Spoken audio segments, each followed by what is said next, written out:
Hello, friends, and welcome in. My name is Matt Murphy, and we host a gathering from noon until 3. We like to call it the Matt Murphy Show, or we sometimes shorten it to Murphy Show. It is 12:04. May I be the first to say good afternoon. A little rain unto each life must fall, and rain is falling all across Middle Tennessee as we speak.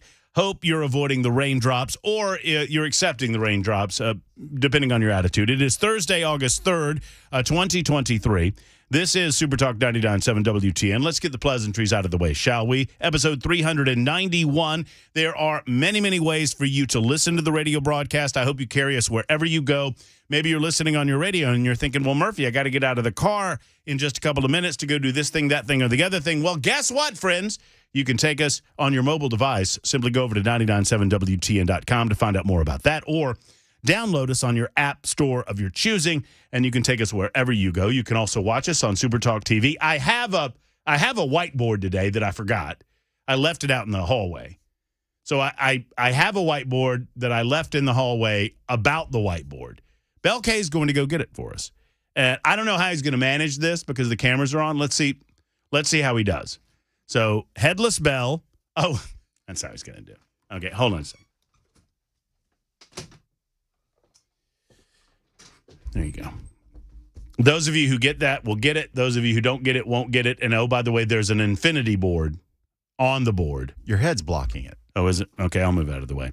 Super Talk TV is up and running. YouTube, Facebook, Twitter, Twitch. You can communicate via Super Talk TV on the F&M Bank chat line, and you're invited to do so. And I look at every single one of those, even if I don't respond to them. I also look at the Super Text line, 615-737-9986. I absolutely love our 3 hours that we get to spend together today and every Monday through Friday, and I hope you do as well. And there's lots, as you might expect, to do. Coming up at 1 o'clock today, we will speak to a gentleman that I've never had the pleasure of having a conversation with.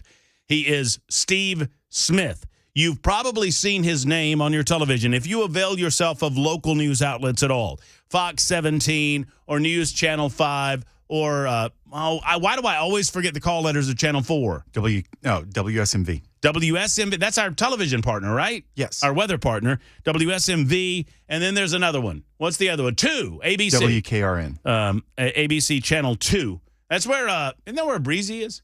The aptly named Danielle Breezy? I think that's right. I know like four TV people in town. I mean. Personally or no? No, well, I played golf with Bob Mueller. He's also with 2. Do you watch local news at all? No. One of these days when it's less of a news day, because there's a lot going on and I can't do it today, but one of these days I want to have a conversation about local news. It's funny, when I was a kid, like when I was first starting to become politically aware, I would watch the news like clockwork. It was my parents were like, oh, we're putting the news on. I'm like, great, let's do it. And now I haven't seen local news in years. I watch it every day. I don't. I skip around. I don't settle on one, so I try to jump around to just get a flavor for each of it. But I'm an old soul that way. I'm like you. I remember growing up, and my grandmother had Dan Rather on. I really missed Walter Cronkite, but she had Dan Rather on, and she had Dan Rather on because she loved Walter Cronkite, and Dan Rather followed Walter Cronkite as anchor of the CBS News long before the Bush nonsense, the National Guard scandal that booted Dan Rather out of the anchor chair. That said, it was a nightly occurrence that you saw the local news and then you saw the CBS evening news. And so I kind of carry on that tradition. I don't know why. I mean, it keeps you up with the weather, keeps you up with the sports, and maybe, they hit a local story or two that is of interest to the local community. A lot of local stories regarding the Davidson County mayoral race. The Metro Council is also up for grabs today. We will make mention of that with the aforementioned Mr. Steve Smith. Now, you might know him because if you've watched local news at all, I don't know the guy. I don't know what his background is. The only thing I know about Steve Smith is that he is running advertisements, and he is destroying Freddie O'Connell in the advertisements. And I have gotten great pleasure out of watching my wife watch these ads because she absolutely loves the flip-flop Fred ad. The one where hope, that one's pretty good. But the flip-flop Fred ad is over the top. We'll play both of them for you before the day is done. And then we'll talk with Steve Smith about what he has, what he's got against Freddie O'Connell. I mean, I could name a few things on my own, but I'm wondering what he thinks about Freddie O'Connell and why he's putting his money where his mouth is regarding anti-Freddie advertising. I was going to say, you're not spending money to say things about. You're getting paid to say things about. I'm getting paid to say nasty things about Freddie. Look, Freddie very well might be the next mayor, and I want to have somewhat of a working relationship with him if he happens to become mayor. So I'm trying to hold a little of my, but Freddie and I disagree on a lot, and I do believe he's trying to have it both ways with the racetrack expansion or the racetrack renovation. It's not an expansion. I do think he tried to have it both ways with the Tennessee Titans Stadium. I do think that it's low-hanging fruit. It's easy pickings for you to go after the bachelorettes and the bachelorettes and the billionaires. Way to take a stand, Freddie. Way to take a stand. How about take a stand on SROs in elementary schools? How about that? But we'll talk with Steve Smith at 1 o'clock today. And at 2 o'clock today, Riley Gaines will swing by via phone. She's in Hendersonville. Yeah. Twice now you've accepted this. What do you mean? Phone? She couldn't. You want to hear the exchange? I'll share with you the exchange. No, I don't want to hear the exchange. I would like to see Riley in the studio. I understand you do. Well, you can see her Saturday if you come out. I'll be there. Very busy that day. I understand. Hendersonville, at the Hendersonville Public Library in Sumner County. A lot of local dignitaries will be there. Riley will be there. I think Kirk Cameron will be there. Riley can go to the library, but she can't come to Super Talk. I got it. I'll share with you the exchange. Hey, Riley, I said, it's Matt Murphy in Nashville. Any chance you want to jump on today or tomorrow to promote the Saturday event? Talked to Kirk C. yesterday. Would love to have you on for a few. And then I offered her times, 12:30 or any time of the 2 o'clock hour. She said, I'm around today. I said, awesome. You're welcome to come in at 2 o'clock. And then I gave her the address. Or, I understand if you can't, we can do it by phone if you want. That's right there. Or is where you screwed up. Well, wait a minute. You're the executive producer of this show. Shouldn't you be doing this to begin with? I didn't know you wanted her on. If you want me to book somebody, you got to communicate it. True. And if I booked it, she would have been in the studio or else. Every time I've asked you to book a guest, you've endeavored to book said guest. And I don't know what your percentage is. I think it's over 50%. Yeah, 50% would be good. 50% would be really good. Especially considering how often we reach out to Democrats and liberals. And normally when I know that it's going to be difficult to book a guest, I give them to you. But I don't have any problem. I don't have any problem making the effort. You know what I'm saying? Sometimes it comes across great, like when we have Heidi Campbell. I mean, Heidi's always been gracious with her time. Heidi's been fine. Yeah, Heidi's been good. We've had Freddie O'Connell on despite our differences, so I appreciate that. But yeah, I do that if I think, well, there's no chance of this thing happening. Here, Bell, take this and run with it. If you don't get them, you're in trouble. Speaking of a spot of bother, I'm here to tell you that Dan Mandis is a slightly better pickleball player than I thought he would be. Now, we have yet to set the date for the big pickleball challenge, the Mano a Nerdo pickleball challenge, but we're getting closer to it. We are thinking about creating a special charity event. I'm going to go ahead and say it. Benefiting the Charlie Daniels Journey Home Project, which you hear Matt Murphy and Dan Mandis talk about quite a bit. We are very passionate about this charitable operation emanating from Mount Juliet. And so think about this, how apropos.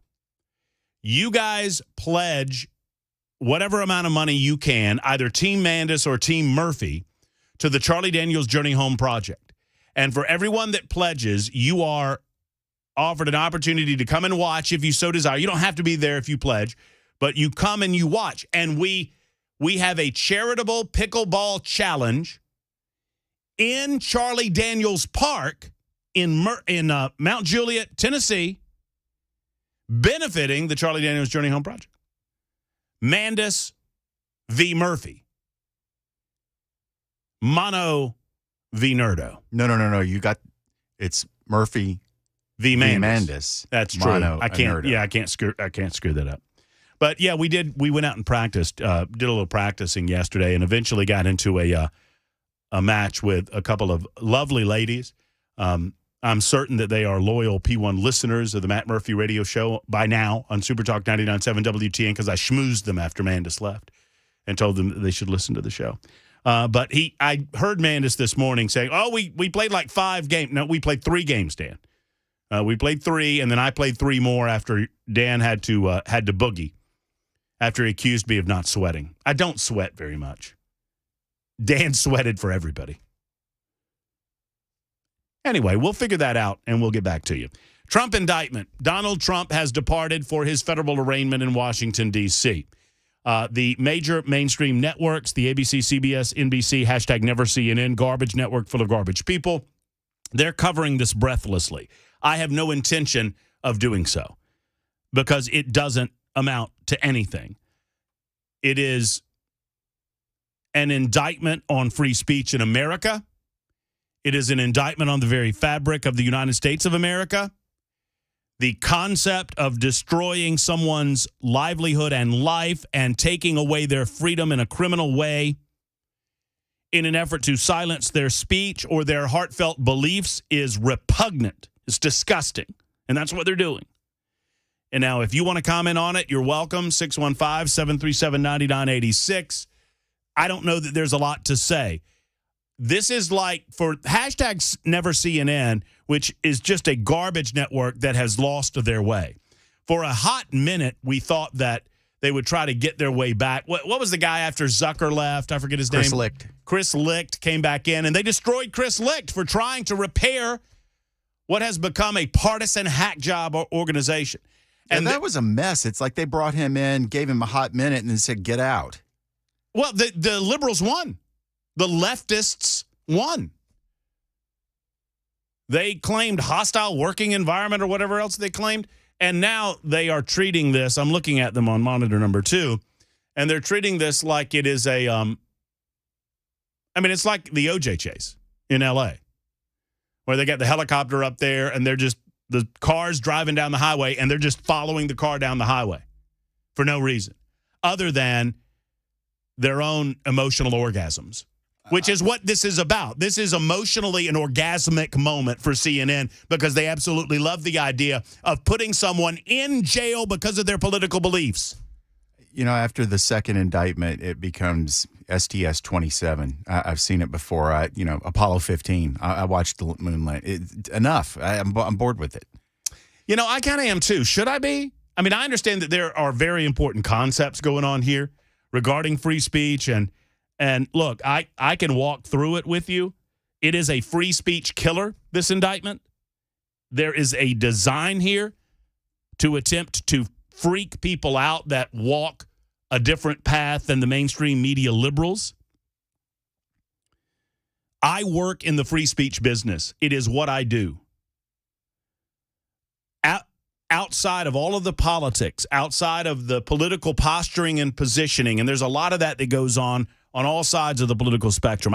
I'm an outlier in the sense that I'm a small L libertarian. I don't even belong to the libertarian. I don't belong to groups that would have me as a member, to paraphrase the great Groucho Marx. So I'm not a part of Club anything, unless you want to consider me a part of Club America or Club Free Speech, because it's what we do. And this is an assault on free speech. And we had the debate yesterday with Cameron Smith of the Tennessean, and Cameron is a good self-described conservative, and I like Cameron. He's a good friend, and I strongly disagree with him when he says, well, this is a case about conspiracy. No, it's a case about speech and belief and the political establishment deciding that they can destroy you because you walk to the beat of a different drummer and you speak to the American people in a way that they respond to you. Donald Trump has every right in the world to be wrong. He has every right to be wrong. And I'm not saying I think he is on all of this. It is a sad moment in American history, and the #NeverCNNs of the world are treating this like it's the frickin' Super Bowl, and it makes me want to puke. Because they are actively happy. Even if they're partisan, they should be sad that this is going on in America. But they're not. They claim it. They claim it. Oh, this is a sad day for the United States. I'm Wolf Blitzer. It's a sad day for the United States. Shut up. I can see you. We can feel you. We know how complicit you are in all of this. And Jack Smith is going to have to bulldoze the First Amendment of the United States of America in order to accomplish what he's trying to accomplish. As Jonathan Turley said it yesterday, I think it was last night on Hannity, his case relies on the fact that we know what Trump was saying and thinking better than Trump. He basically just says, we think Trump's lying, and he actually didn't believe this. It is a ridiculous claim.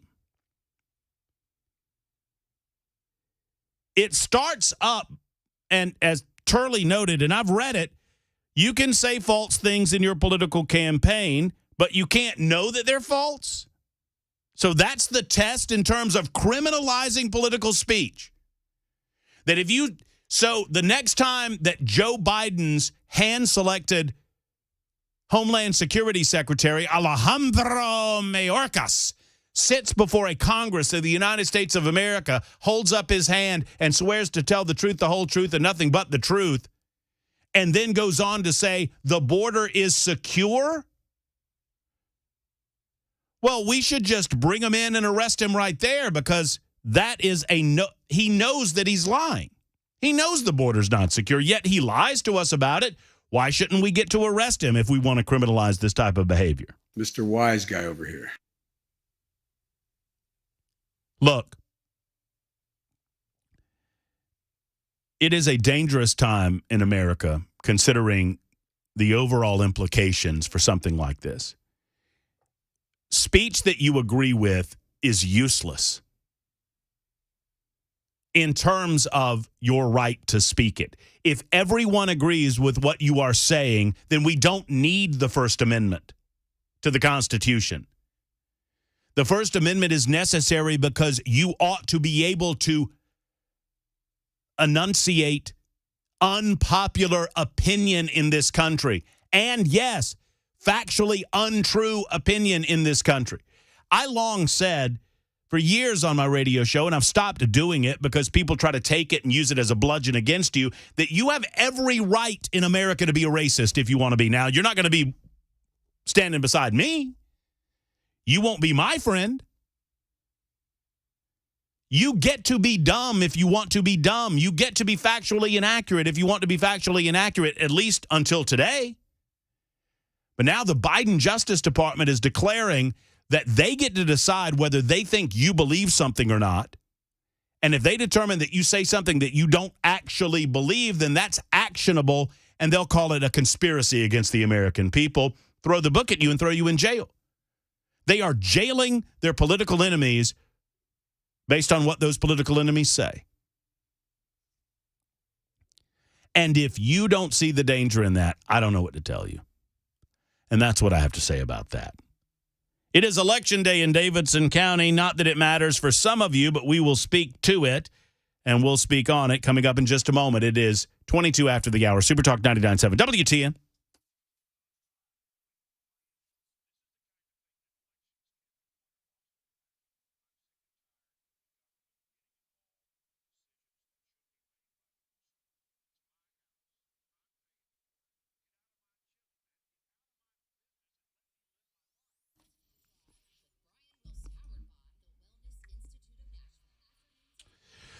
I'm doing some quick math, and I just realized that I'm down 24 pounds. Thank you, PhD Weight Loss. Thank you so much, Rachel and the team over there. I love you guys, and we're well on our way to our goal. Matt Murphy for PhD Weight Loss. Friends, it is doctor and dietitian developed, and it's individually delivered. What does that mean?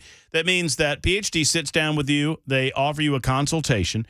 They talk with you about your goals, your lifestyle, what you're eating, what you're not eating, how much you exercise, how much you're not exercising. And they take all of those numbers and all of that conversation, and they develop a game plan that will work for you. And let me tell you, the simplicity of this works for me. I wanted a little structure, and I think all of us need that. I'm not a dietitian, but I need guidance, and I get guidance from my counselor, Rachel. And it's worked. In 6 weeks, 24 pounds. That's right on average, about 4 pounds per week. Guys will lose 3 to 5. Ladies, you'll lose about 2 to 3 pounds per week on average. And plus, once they set your goal, once they set your target, and you will consult with that target, and they set a time frame on it, if you don't get within 5 pounds of your target weight by the end of your program, PhD will continue to coach you for free until you do. That's the PhD guarantee. I encourage you to do what I did and start losing the weight today. Go to myphdweightloss.com. Again, myphdweightloss.com.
The Glock store ran a special several weeks ago, maybe a couple of months ago now, and I took advantage of it and bought myself a new P365 from the Glock store and absolutely loved this gun.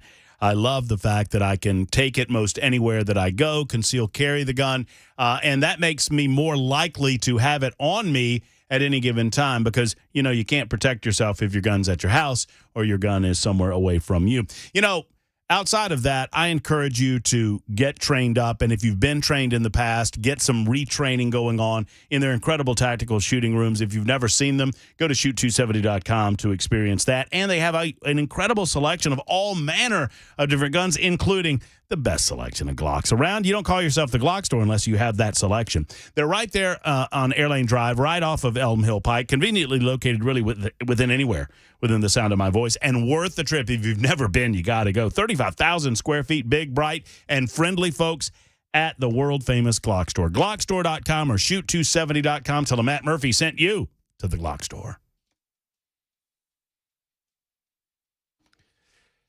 Super Talk 99.7 WTN. It is 12:28. Thank you for being here. Good afternoon. Hope the lunchtime hour is going well for you so far. I mentioned it's our episode 391. Steve Smith, a gentleman that I do not know, will be on with us at 1 o'clock today.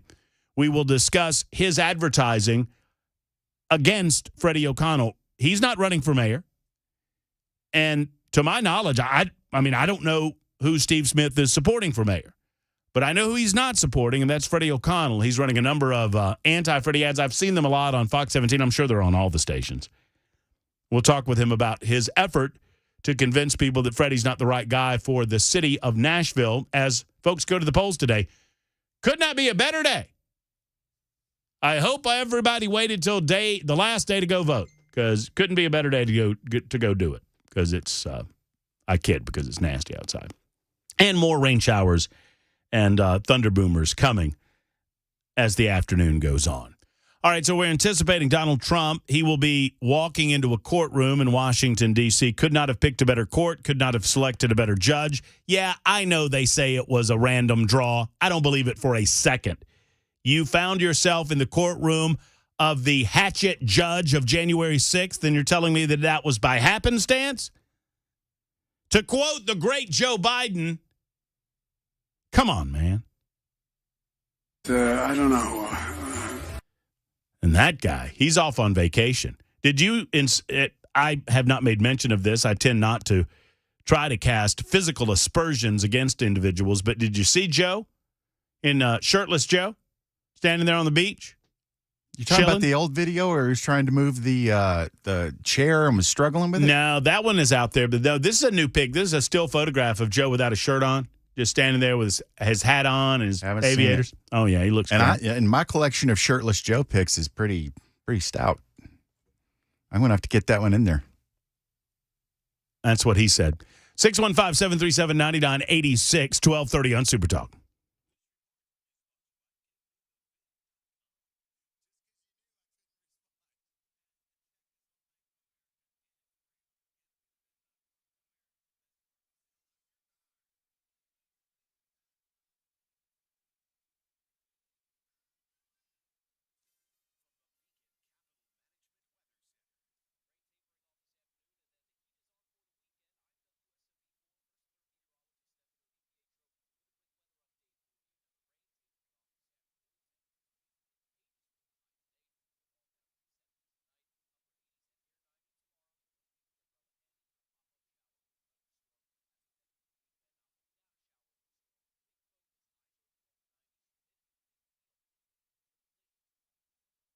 Hey, friends, Matt Murphy for the painting company. Today is a day that the painting company gets all of their crews together and they really focus on interior work. They're doing a lot of interior and exterior work simultaneously on a normal day.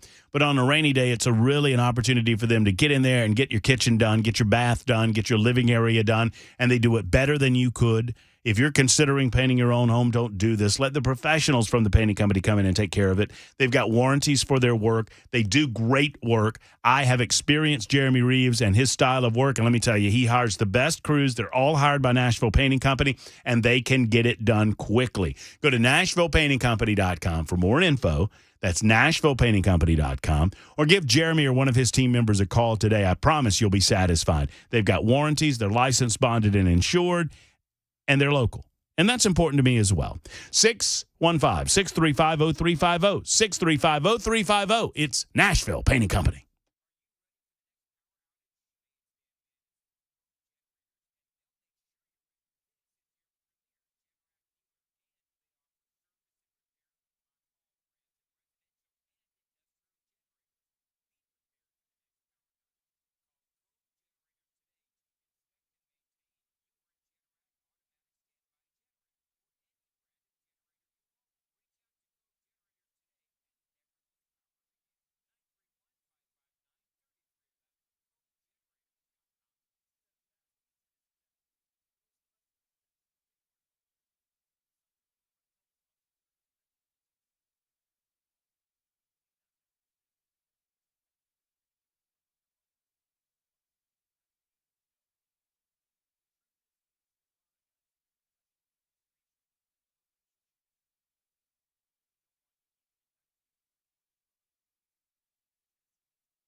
Super Talk 99.7 WTN, the Matt Murphy Show in progress. Pleased you've joined us. Voting day in Davidson County. Many individuals choose to go to the polls on voting day. Some have already voted. Where do you stand on these issues? Metro Council being voted on, and the mayor's race is in contest as well. We'll find out tonight. Vice mayors, too. Oh, yeah. Does Jim Shulman have somebody running against him? Me. You? I wrote myself in. All right, answer that phone, and then I want to talk to you about something. And you're welcome to comment on it as well, 615-737-9986. So I guess I could do the age-old question, who you got on voting day?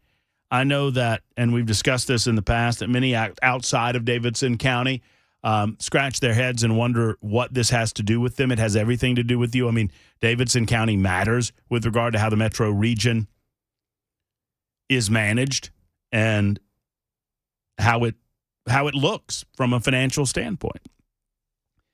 It matters in as much as if you enjoy the amenities available in Davidson County at any point, whether you're in Hendersonville or Mount Juliet or Franklin or one of the Columbia. I mean, you could be in Murray County, you could be in Sumner County, you could be in Wilson County, you could be in whatever.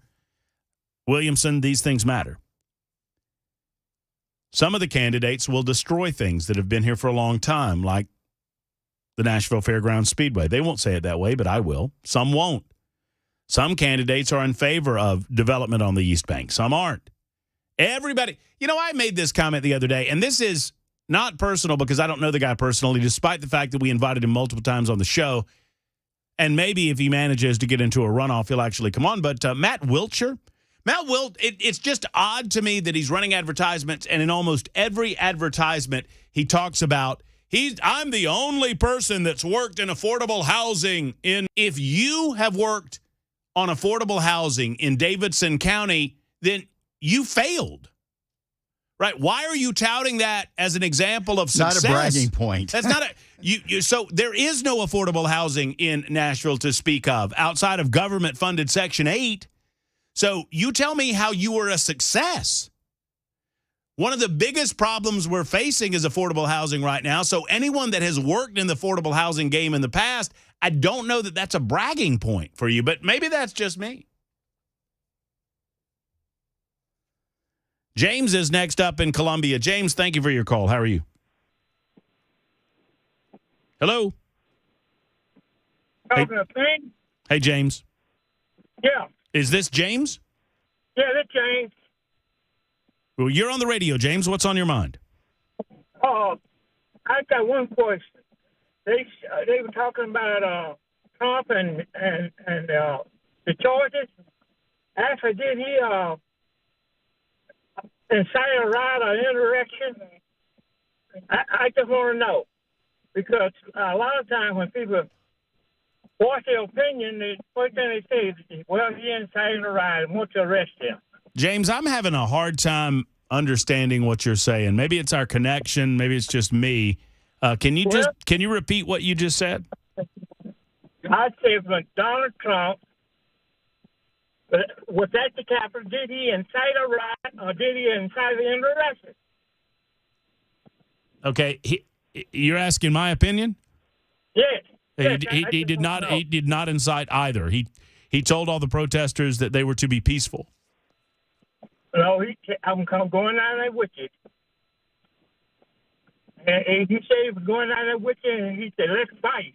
Let's take our country back." To me, that is inciting a riot. Okay. It's not free speech. Okay. Well, I mean, you have. I mean, James, you have every right in the world to be wrong. That's that. I mean, that's fine.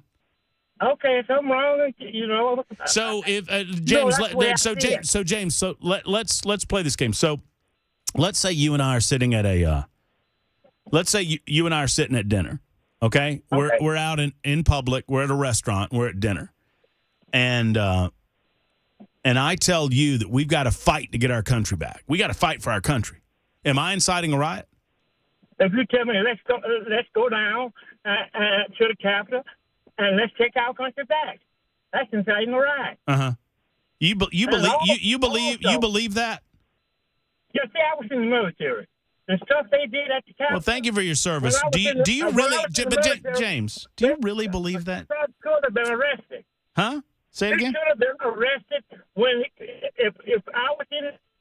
So you're saying that a politician that gives a speech and says that we need to fight to take our country back, every one of those politicians needs to be arrested?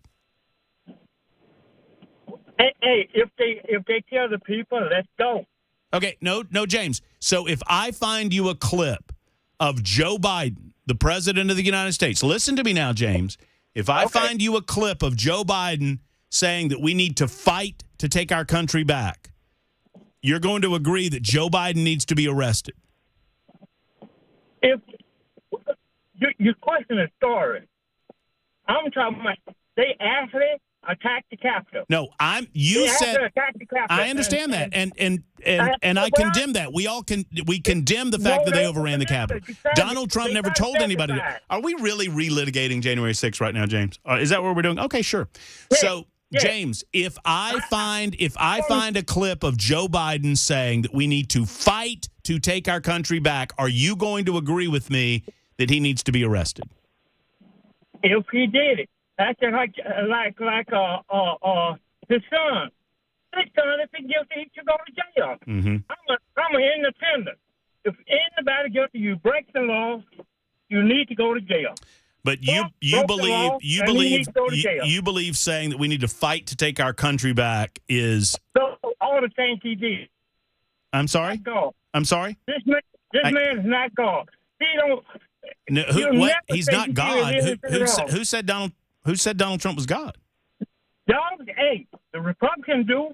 He can't do nothing wrong. Everything he raped women. What? I mean, so it seems to me. Hold on. So just pause for just a second, James. I want to say something to you.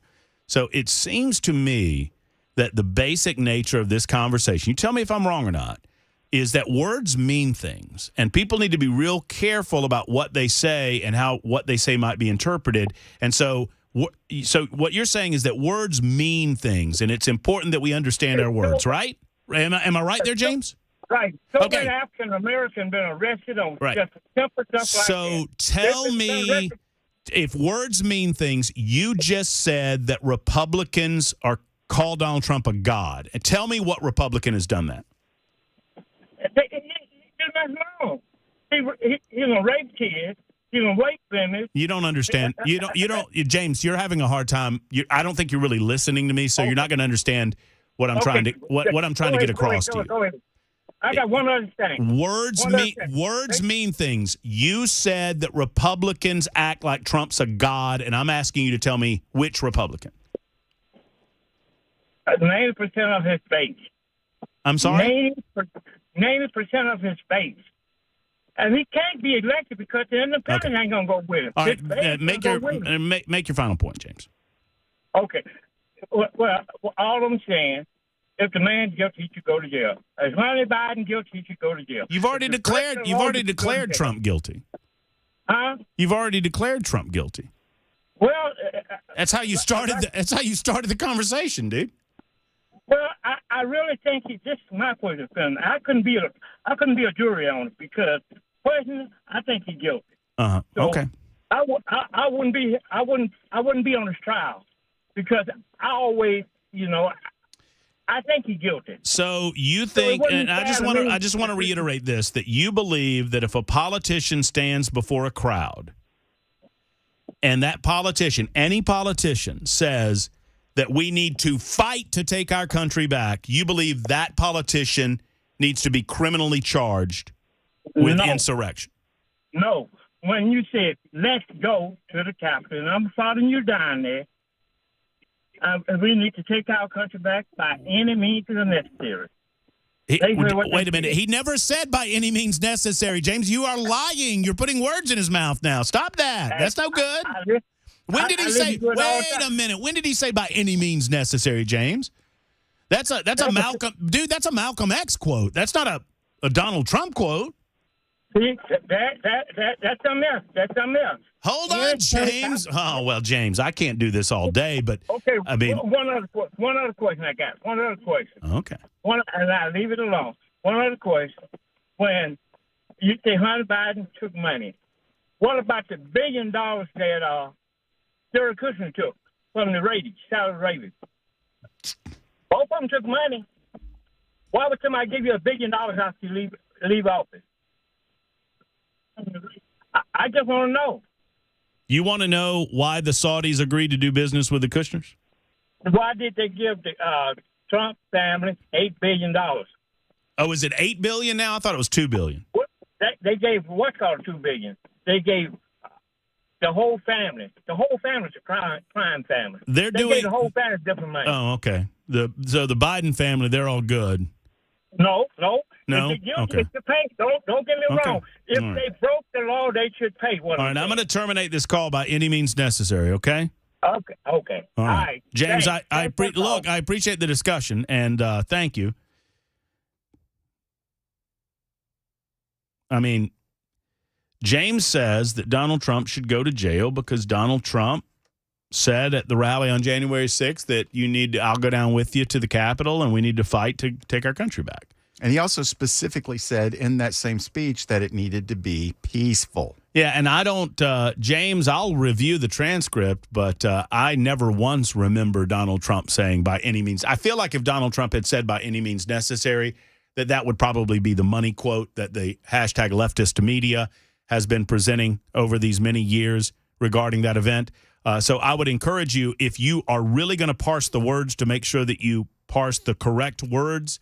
And I would suggest to you that if we are to arrest every politician that stands before the American people and says we need to fight to take our country back, every single politician is going to jail. Let's see. Mabel is next up in Nashville. Hey, Mabel, I'm glad you called. How are you? Hi, I'm doing well. How are you? I'm wonderful. Thank you. I appreciate you taking my call. I've heard so much on the radio about January 6th, and I finally had to call in somewhere and say something because we were actually there, my husband and I. We went there to D.C. to hear him speak. We were there a few days before, actually with a group of firefighters from across the country. And it was, to tell you the truth, after they spoke and everyone started marching to the Capitol, we were under the impression it was going to be quite boring, that it was just going to be a march over there and standing around. Like, we ended up leaving. We just went to our hotel. And decided to just go straight to flying out because we thought it reached its peak. We were under no impression that anything was going to happen at the Capitol, that the peak of the event was hearing Trump speak.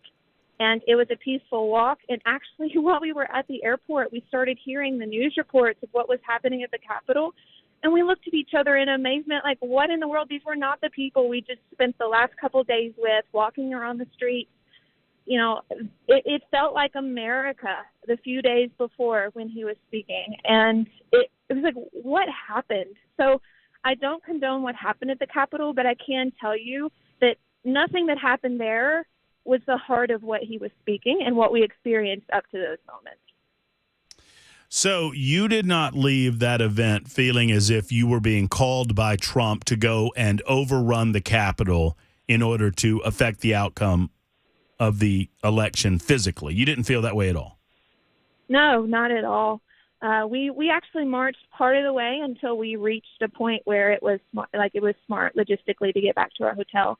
And everyone, you know, all different colors, all different flags, all kinds of people marching there laughing, and we had a great time hearing the speakers and the Trump family, and it was very positive, and we were honestly just tired of standing and holding flags and talking, so we just left. But there was no heightened sense of anything. It was very positive, and still to this day, I'm amazed at how it turned. That's not what we marched for. Well, it is sad that what a few knuckleheads did that day overwhelms the massive amount of people that were there for the right reasons to express their extreme frustration and disgust in the manner in which all of this played out. People like yourself, Mabel, because those were a distinct minority of the individuals, the throngs of people. And I've talked to people in the past like yourself who were there, who attended the rally, and who moved on, from it afterwards. So thank you for the call and offering us your experience. You didn't get any blowback from anyone based on your appearance at the rally, did you? No, not at all. Okay. Not at all. Actually, most people I tell, they're like, "Wow, what an incredible opportunity!" And how crazy was it? What happened after? Like, yeah, that was insane. But no blowback at all from anybody. Thank goodness. Well, good for you, Mabel. I've talked to a number of people who were several of my listeners back in Birmingham, Alabama, before I got to Nashville, were walked to the Capitol. They stayed outside of the Capitol. They did not breach the Capitol, and several of those listeners were harassed by the Federal Bureau of Investigation for months. One of them died, and I believe that it was directly due to the level of harassment that they received from the federal government while they had a heart attack and died. See, where Mabel screwed up was leaving early. If she had done the full march and gone all the way to the Capitol, she could have been escorted in by a Capitol policeman. Yeah, sure, and given a private tour. Yeah. Like many suggest that they were given. All right, so it is 10 till the top. Donald Trump still is not at the courthouse as of yet. We're balancing that story with Election Day in Davidson County. I'll play you a couple of these funny commercials, and we will talk to the architect of the commercials coming up in a moment. It's 12:51 on Super Talk.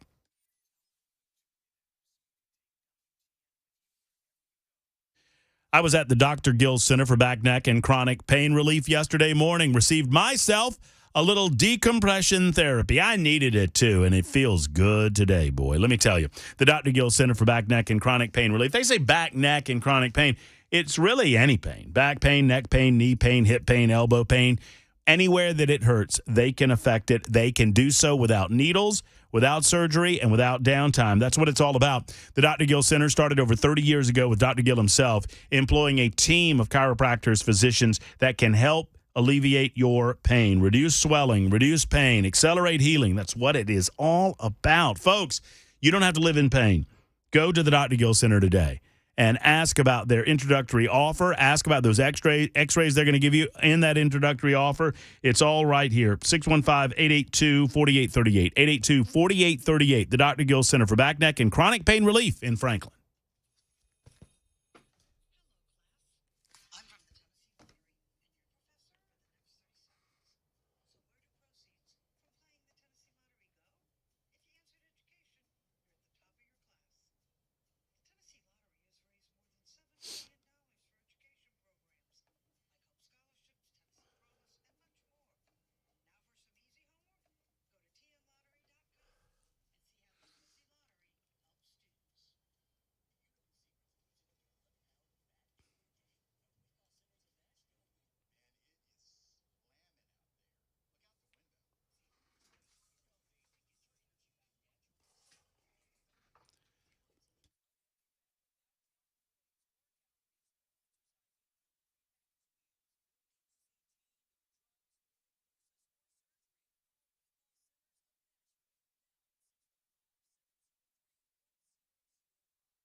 Super Talk 99.7 WTN. Headless bells at the controls, making sure that everything that comes out of our speakers sounds as good as humanly possible. I'm here on radio, on the intraweb, and on TV. Super Talk TV up and running. That would be YouTube, Facebook, Twitter, Twitch, F&M Bank chat line up and running as well. You can see me. Extra points if you know what my T-shirt is all about. Extra points if you know what my T-shirt is all about. And I hope everybody gets the whiteboard joke. Maybe they don't. I don't know. You'll have to go to Super Talk TV to figure it out. In the meantime, Steve Smith is coming up with us. He is running a flurry of negative Freddie O'Connell advertising in the days leading up to today, which is Election Day in Davidson County. Obviously, Mr. Smith is no fan of Mr. O'Connell, who has represented Metro Nashville for some time on the council, and we will speak with him about just that. In the meantime, it is raining. My grandpa used to say that it is raining like a cow peeing on a flat rock. And that's what it is doing right now, just down from Music Row. We'll continue to monitor that situation and update you as time allows, and we also advise you to keep it slow. Go slow. It'll be there when you get there. It is 1 until 1. Your call's coming up as well, balancing the Trump indictment. He's on his way to a courtroom in Washington, D.C., with the mayoral race today, and there's more news coming out about Hunter Biden, Joe Biden, and their entanglements. We'll get into that in just a moment as well. 1 down, 2 to go. It's the Matt Murphy Radio Show. Thank you for listening on Super Talk 99.7 WTN.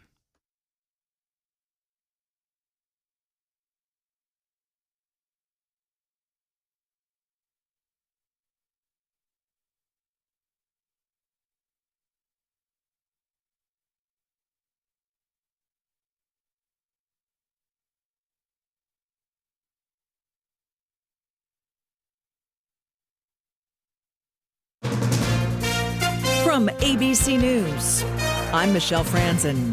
Tight security outside the federal courthouse in Washington, D.C. ahead of former President Trump's arrival. He'll be arraigned this afternoon on 4 felony counts in the special counsel's case, alleging he conspired to overturn the 2020 presidential election. This marks the 3rd criminal indictment for Trump, who is also campaigning for the White House. Here's ABC's Pierre Thomas. Jack Smith insisting Trump knew he lost the election, but tried to overturn the results anyway, determined to remain in power, claiming that he spread lies about fraud, though he knew that they were false.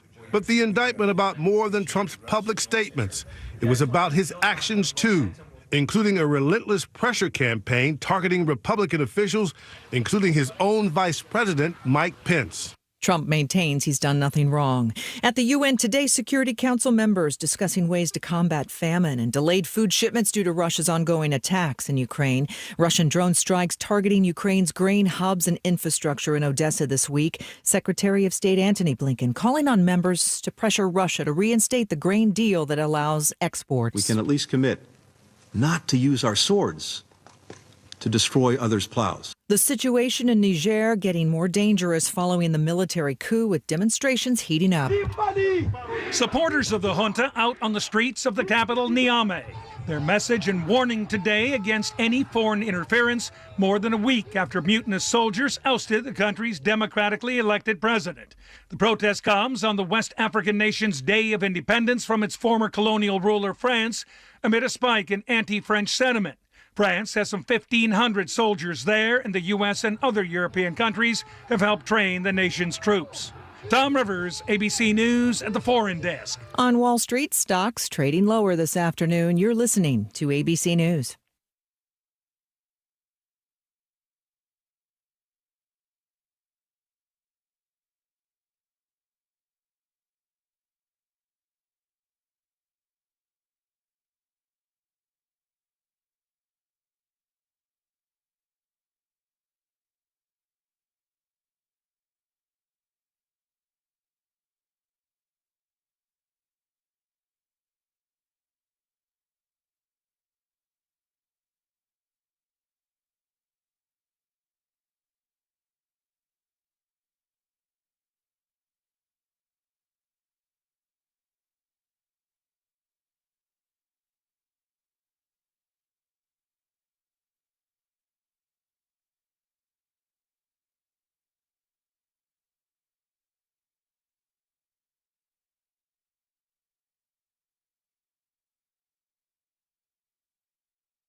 The Tennessee Men's Clinic has 2 separate locations. One of those locations opened just months ago. Let's talk about it. The Tennessee Men's Clinic, they were the first clinic to dedicate themselves to men's health.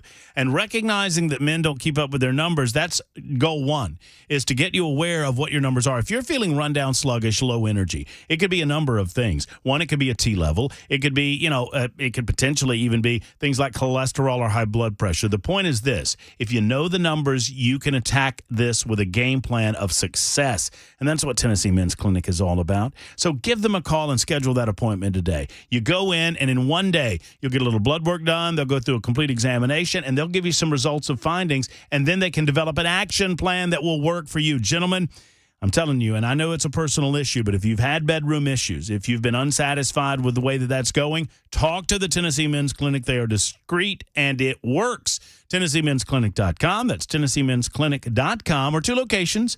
One is in Midtown Nashville, the other in Franklin, in Cool Springs. Here's the number: 615-208-9090, 208-9090.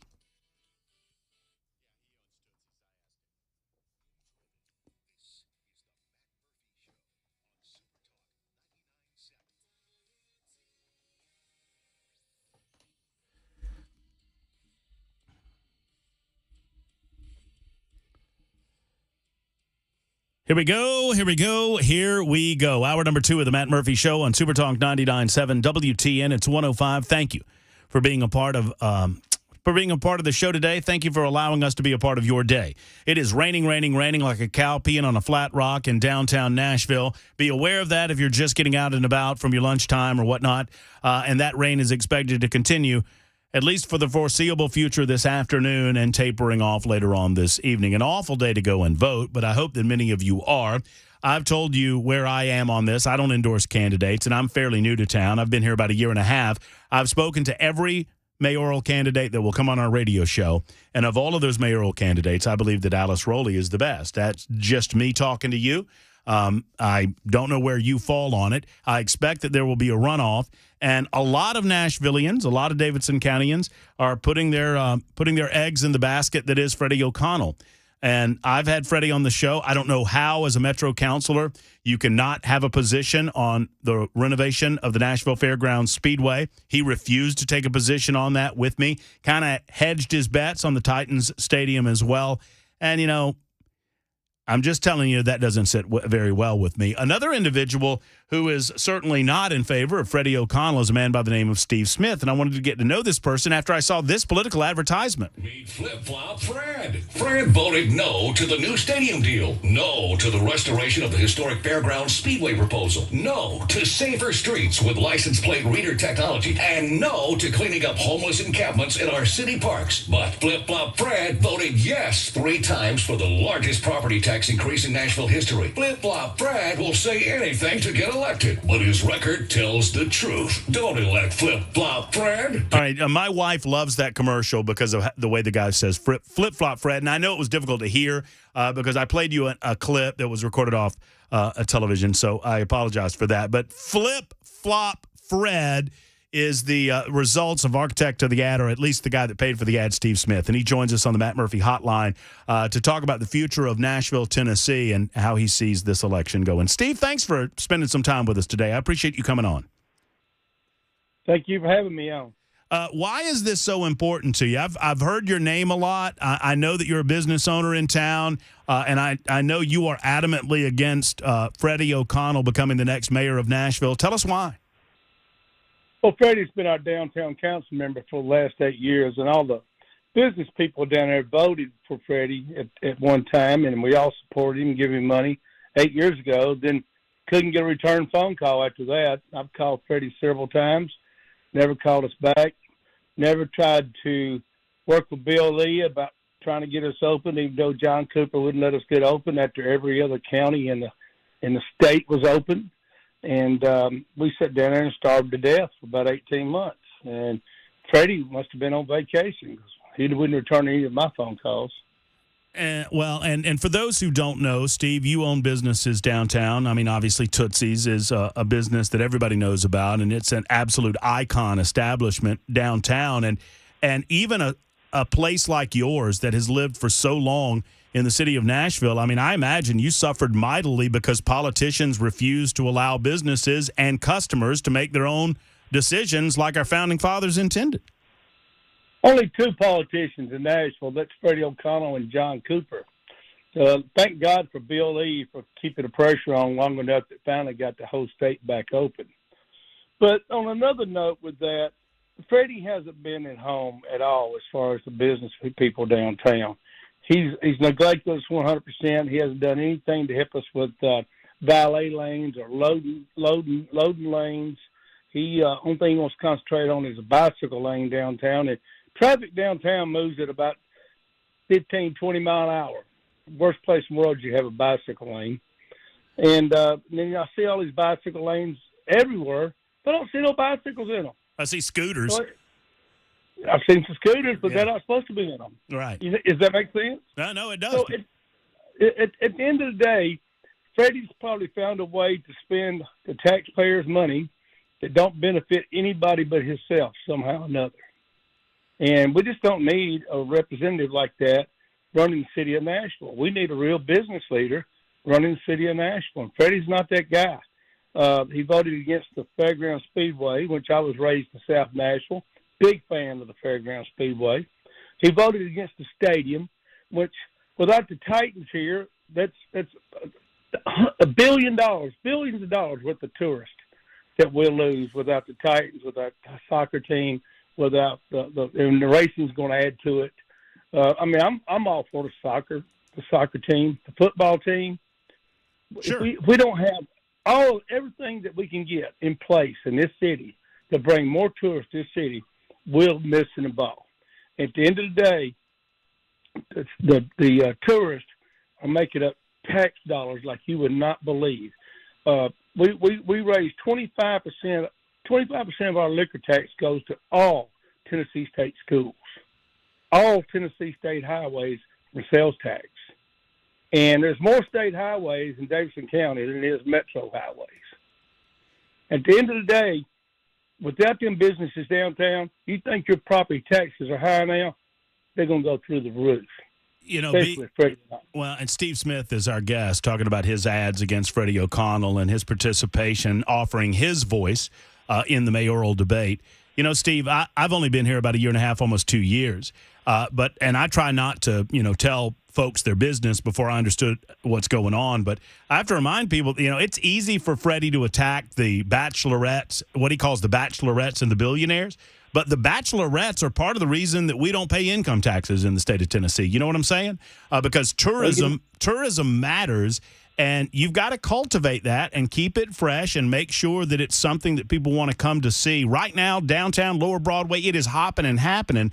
But if you don't nurture that and make sure you have a good business-government relationship, it'll dry up and go away, as you well know. You're exactly right. And the billionaires come to town, too. And they spend money, too. So don't be mad at your money. Be glad that the money's coming here to help support this state and this city. And Freddie O'Connell's not the guy to deliver that message. It's plain to see. The only thing he could think about is maybe a bicycle lane and playing football in a park, which I guarantee you that commercial is the first football he's ever had in his hand. He also was on our show recently, Steve, and I know you're a busy guy and you probably didn't hear it, but it's up on our podcast. And I asked him as a Metro councilor, not even as a mayoral candidate, where he was on the fairgrounds renovation. And he looked me in the face and said that he hadn't studied it enough. I was amazed. This thing's been around for 6 years. It doesn't take a rocket scientist to figure out where you are. And I think he's just trying to have it both ways. I think if Freddie O'Connell becomes the next mayor, the fairgrounds is dead. The Speedway. The fairgrounds is dead. Downtown Nashville's dead. Broadway's going to dry up. The tourists are going to leave this town. It's worse you can ever imagine. You think Chicago is bad? You think L.A. is bad? Elect Freddie. It will be nothing but bums sleeping in the street and defunding the police department. Have you? What do you make of this new kind of shifting gears? The Metro Council I saw last night is considering some sort of noise ordinance. And my initial take on it, Steve, was pretty simple. I know exactly what I'm walking into when I walk downtown to Lower Broadway, right? I expect to hear country music filtering out into the street. Have you studied this noise ordinance proposal they've made at all? I have. I've been in several meetings with it, and we finally got the bill where it didn't really hurt our musicians downtown, and it doesn't really hurt the honky-tonk sound. But they was trying to pretty much kill the musicians and kill the honky-tonks. But the bill's now turned around to where it's about where it was before. We've had a bill in place for the last, I say, 15 years that had a noise ordinance, and we had noise meters we had to go by for the decibel levels. And like I explained to the nighttime mayor down there the other day, I said, at the end of the day, OSHA and federal government monitors our noise levels inside our bars and our restaurants. And if we get over decibels and we get caught over decibels, we get a big fine. So we don't need another division telling us we're too loud downtown. We've got the federal government telling us that regularly. And they're not saying we're too loud. They just keep us under a noise ordinance that's doable for everybody. While I have you on the phone, Steve, it occurs to me that you'd be the best person to ask this question, because I've had people telling me that Lower Broad is, quote-unquote, changing, and I don't know if that's real or not real. You've been there since the beginning of the revitalization of Lower Broadway. I think, if I'm not mistaken, you bought Tootsie's back in the early 1990s when there wasn't a lot going on down there. What do you make of where we are, Lower Broad, right now, and what, if anything, can be done to make it better? Well, Lower Broad came a long ways by the time Carl Dean left office. Carl Dean understood the businessman, and so did Bredesen.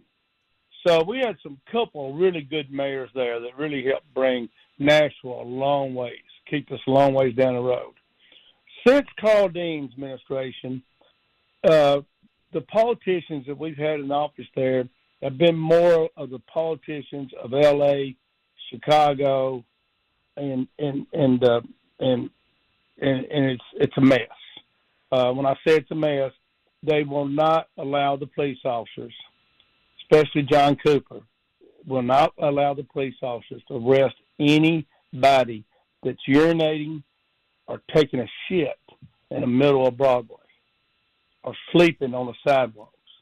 If you go down to the Dollar General store there behind the diner, we own the diner, I hadn't been there in probably a month, but there was nothing for sale on the shelves in there pretty much but mouthwash.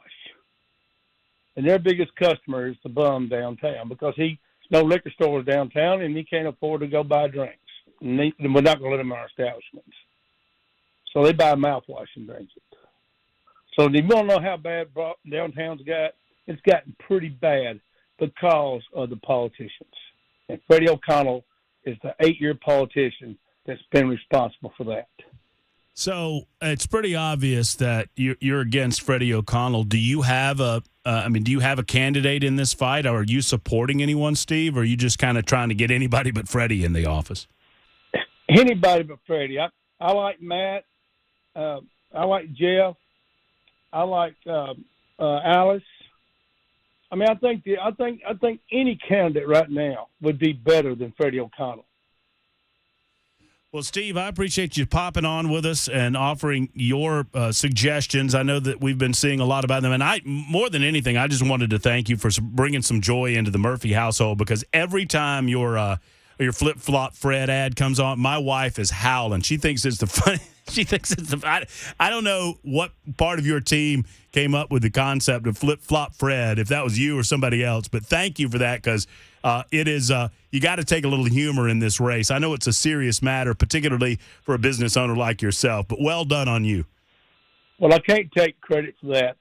Some friends of mine came up with it that's also in the business.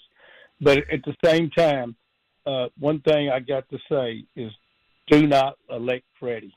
Go to the polls today. Vote for anybody but Freddie. Steve, thanks for being with us, and we'll talk to you again very soon. Take care, my friend. Thank you. Yes, sir. There's Steve Smith, who has a vested interest in opposing Freddie O'Connell, according to him, saying that he is no friend of downtown Nashville and no friend of the business owner in the city. On the 5th, I will have been working here 8 years, and out of that 8 years, I've done your show for the last year and a half, and I've had to use the dump button on your show more than all those other years put together. I didn't do it. There's something about you that attracts the potty language. I guess I do. I apologize. I mean, I think only the people on hold heard it, but Steve was very... On the web, too. Maybe on the web, okay. Steve was very adamant and forceful in his viewpoint that there's too much potty going on downtown Nashville. They pee and poop in the streets, and he didn't say poop. Look, I understand that Steve has an interest, but we all have a special interest. We're all special interests. And I think he has had a belly full of the vilification of downtown Nashville, and I don't blame him. And so there it is. It's 1:19. Your call's on the way. Super Talk 99.7 WTN.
Super Talk 99.7 WTN. The Matt Murphy Show continues. 124. Bad host.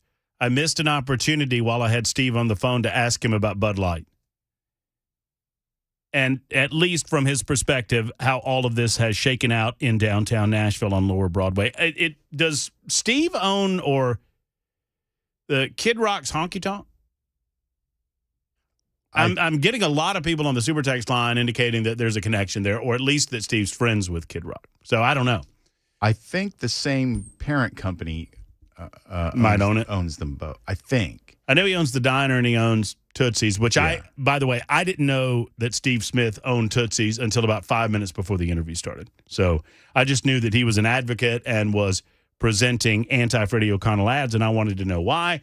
And now we do. So yes, he is a part owner of the Kid Rock Bar. So I could have asked him about that. That's a missed opportunity. That's a bad host there. Maybe we'll get Steve back on the show. It would have been interesting to see what the patron reaction was and how much this, because the sales for Bud Light have gone in the toilet. Oh, it would no be doubt. interesting to see comparatively how poorly they're selling for him versus the national numbers. Did you see or have you seen the new Anheuser-Busch ad? I rewound it for my wife, and I said, this is actually, I don't know that it's going to work. And maybe we can find it and play it at some point. It's Anheuser-Busch broadly, but it says, it presents a lot of people just like you and me. I'm the guy that's on the line. I grow the barley. I grow the rice. I grow the hops. I make the bottles. I make the cans. It's these different people from all walks of life, normal folks, average Americans, black, white, brown, male, female, good old boys. It's like, I make the cans. I bottle the beer. I get it to your store. Oh, yeah, I stock it for you. And it's all of these different job descriptions. I got it. Do you have the ad? Yeah. Play the ad real quick. This is actually the only thing they've got. Unless they're going to completely rebrand Bud Light, which would cost billions of dollars to do. This is all they've got. They're playing on our sympathy to remember who we're really hurting when we don't buy Anheuser-Busch products. Okay, and just so people know, I can't play it online because there's music in it.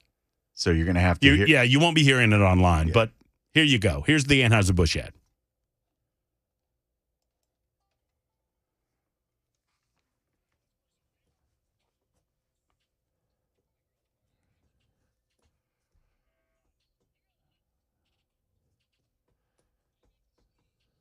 I make the steam. Yeah.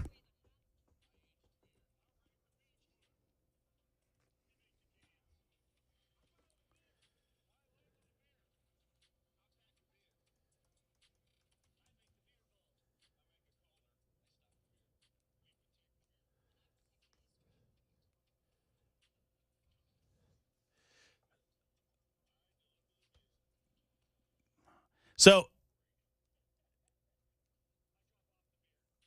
sorry.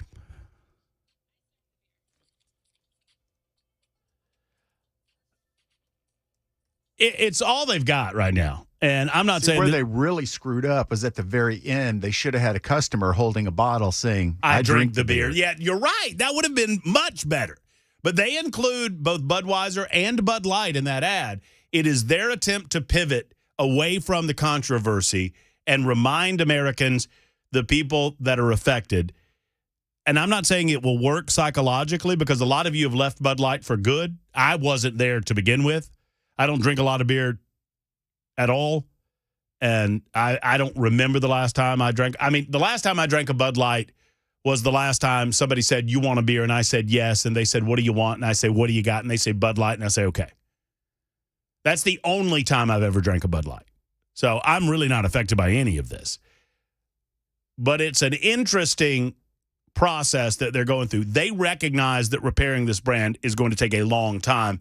So they're kind of starting back from the beginning. That we're America, that we're just like you, we're hard workers, there's a lot of people involved in this process, you're hurting us by your boycott, yada, yada, yada. Will it work? No, they're hoisted by their own petard, and I think a rebrand is in order. Stop calling yourself Bud Light, call yourself Bud Right, and you'll be done with it. By the way, everyone online is telling us that they heard the bad word that Steve Smith said. That's fine. If you're online, although I don't approve of it. There's no like FCC violation there. So we're all good if you're on YouTube, Facebook, Twitter, Twitch, or on the podcast platforms or the internet platforms. That said, we don't approve of that, and I'm sure that were Steve Smith here, he would be apologetic that he used a naughty word. And you're right, Michael. Anheuser-Busch should have thought all of this through before they went woke and then went broke. I almost have some sympathy for the upper echelons of Anheuser-Busch, though. And here's why. Now, I know you're thinking, what? No, I do. I don't believe for a second that offshoot influencer money and that beer can that was sent to Mulvaney got to the upper reaches of the Anheuser-Busch Corporation. I don't think for a moment their corporate offices insisted on signing off or something like that. I think it was a lower level division. It was probably their influencer division on social media, whatever, and they got burned by it. But that's what happens when you open up DEI installations. That's what happens when you worry about wokeness more than just serving cold beer to hardworking people who want to have a couple of beers with their buds after work. So, yeah, 1550 has another idea. If you want to make it really good, do that same ad bell with the work, and then at the end right at the end, I grow the hops. I do the steam. I make the barley. I make the cans. I make the bottles. I bottle the beer. I deliver the beer. I serve the beer. And right at the end, have Dylan Mulvaney. I drink the beer. Yeah. Heads exploding. Christopher's in Nashville with a thought about the mayor's race. Let's get back to a few telephone calls. Hey, Christopher, how are you? Hey, great. How are you? I'm doing well. What's on your mind? Yeah, something, especially during a mayoral race, I feel like something we all need to be mindful of since COVID in particular.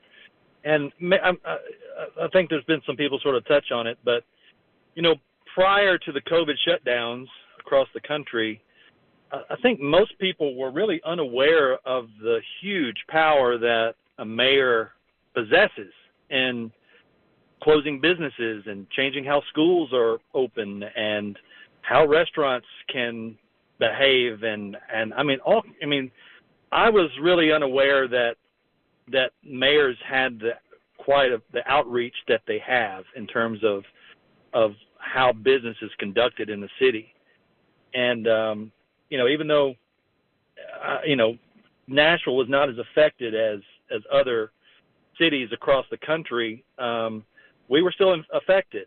And luckily we had some leadership that did not necessarily shut it down the way other cities did. But I think we need to be mindful and kind of ask the questions of how do mayors or candidates for mayor, how do they react to the kind of power that they possess?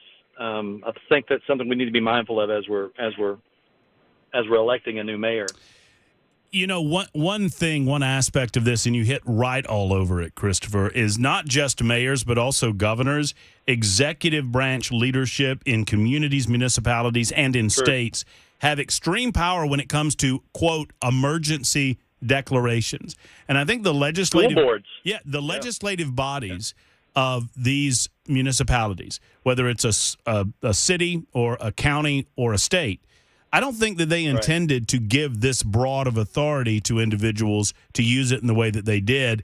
And I'm hopeful, and I have not checked in Tennessee, but I'm hopeful that the Tennessee General Assembly has reviewed that level of executive authority from the governor on down and made sure that we put some checks and balances in there so that because right now, you're exactly right. A mayor or a governor can declare a state of emergency, and they have incredible power at that point.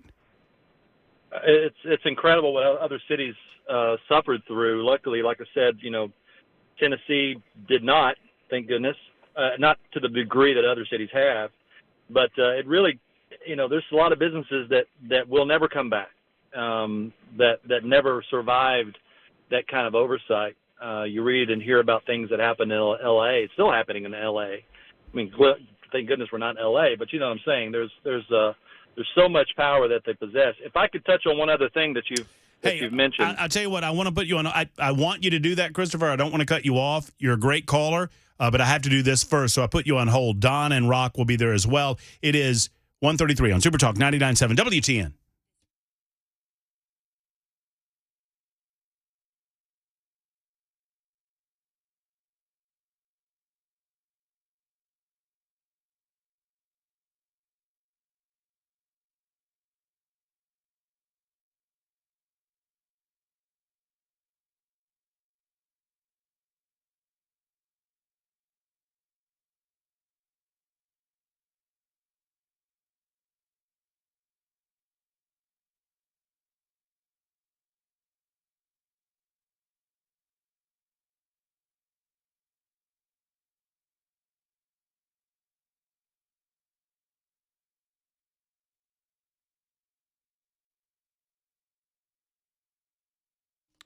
I encourage you to listen to a lot of different voices. You know, Brian Wilson, Chris Hand, Dan Mandis, me, Matt Murphy. And if you happen to be on podcast, what about the Mill Creek View Tennessee podcast? I know Steve Abramowitz. He's interviewed me, and I'm happy to call him a friend. He's been many times on the Matt Murphy Show. And I encourage you, when you have the time, to pop on over to what is called a conservative advocacy podcast by the Tennessean. And that's a good thing. I don't know how the Tennessean feels about it, but I think that's a great thing.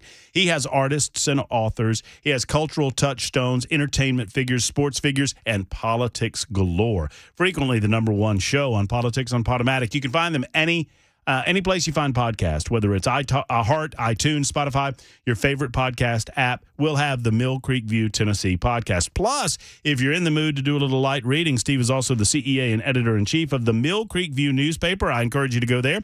mcview.us, that's a great place to find all of the podcasts as well. mcview.us for the Mill Creek View podcast.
Super Talk 99.7 WTN, Matt Murphy Show in progress. Breathlessly, the hashtag never CNNs of the world, ABC, CBS, NBC, they are awaiting whatever happens during the Trump indictment. Indictment number 3, there's another one expected to come in Georgia.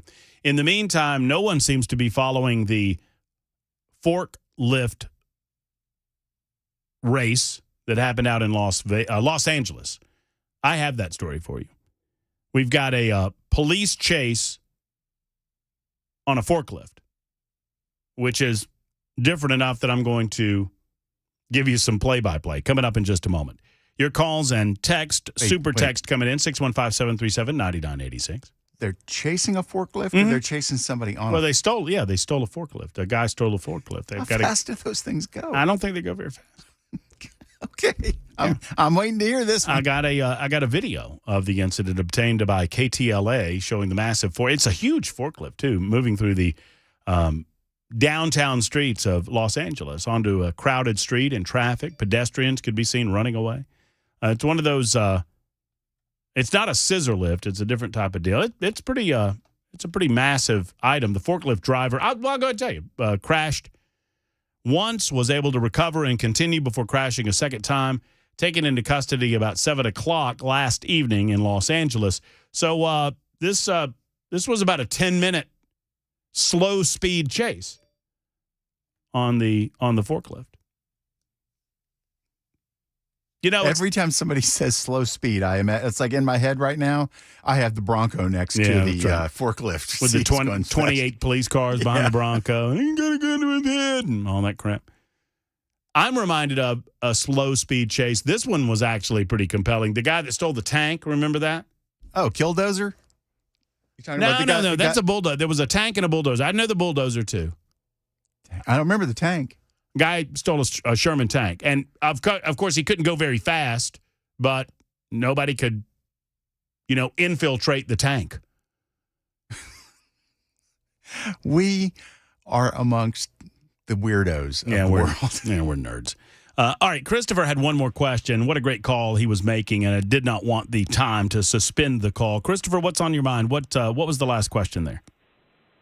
Yeah, the other thing kind of relates back to the January 6th episode, and I'll be quite honest with you. I'm neither conservative nor Democratic. I sit very in the center of the spectrum, but also I'm probably going to take a lot of heat for this, but not a fan of Trump. Never.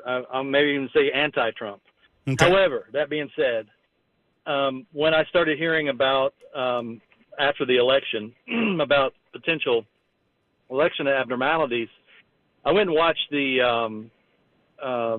Senate hearing in Georgia where I think it was on December 30th, where they interviewed a lot of people who were claiming that there were election abnormalities, and I was appalled at just the numbers and the types of potential election fraud that was being perpetrated.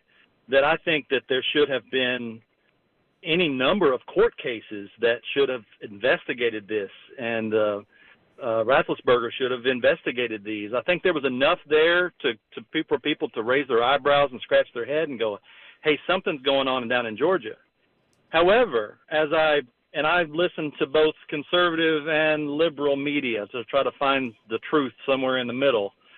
And by the way, this is my biggest, I guess, source of conservative media, which I appreciate. But in that, I followed that pretty closely and started seeing all these court cases. They're going to go to court, but then it gets dismissed from court. And then there's another thing. They're going to go to court, and that gets dismissed from court. It never actually goes to trial. There's no lawsuit that actually gets heard by a judge or by a jury on any of these instances. And then when you listen to liberal media, which I don't know how many people here listen, it's hard to get away from it if you listen to CBS or NBC or anything else. Most of that is liberal media, is that they don't discuss those things at all. The only way that this is framed is that this is Donald Trump is giving these lies and everyone's believing his lies. It's a hoax. That's not what was It's happening. A complete hoax, right? And the truth, I think, exactly. Some believe that all of this boiled down to a Dominion voting machine and the ability for Dominion to change votes, and I don't believe that. And there are others on the other side of the aisle that believe that everything was on the up and up, and I don't believe that either. I don't think it was either. Yeah, I think the truth the lies. The point I was making though is that the media. I feel like the media really failed here, and really is complicit in what happened on January 6th. Well, and I think that is my analysis of that, Christopher. I think the reason that they refused to look at any of the evidence in front of them was because of their hatred of Donald Trump. And they felt their like bias against Donald Trump. And they felt like, but if they did any of that and got to any of the truth of some of these instances, they would de facto be helping Trump, and they didn't want to do that, and they weren't going to do that. Well, the danger in that is that is how an election gets stolen. Well, that's how elections will be stolen at some point in time. Well, and you know what that did? That furthered us into our corners, right? Because when the media decided they were going to give any credence or any airtime to some of the legitimate concerns in Pennsylvania and Georgia and Arizona and other places, when they decided they weren't going to give anyone airtime, that it pushed everybody away from each other. Well, right. Trump supporters automatically said, "You see, they're part of it. They're covering it up." And that's what I'm saying. Yeah. So and I don't support necessarily an insurrection. However, it was my view when I turned on the news on January 6th and I saw what was going on, because I was curious what would happen with all of this. I'm like, you know what? I completely understand it. I totally understand it. The people that were going in the White House, that were chanting and getting riled up, I don't necessarily, and I'm not a Republican, this is so strange, but the people that were doing this, I felt they was coming from the right place. I feel like that is what should be done. If you think an election is being stolen, if you think there's shady business, that is our duty. That's what this country was founded on, is getting in the way of making your voice being heard. If it's not being heard, make it heard.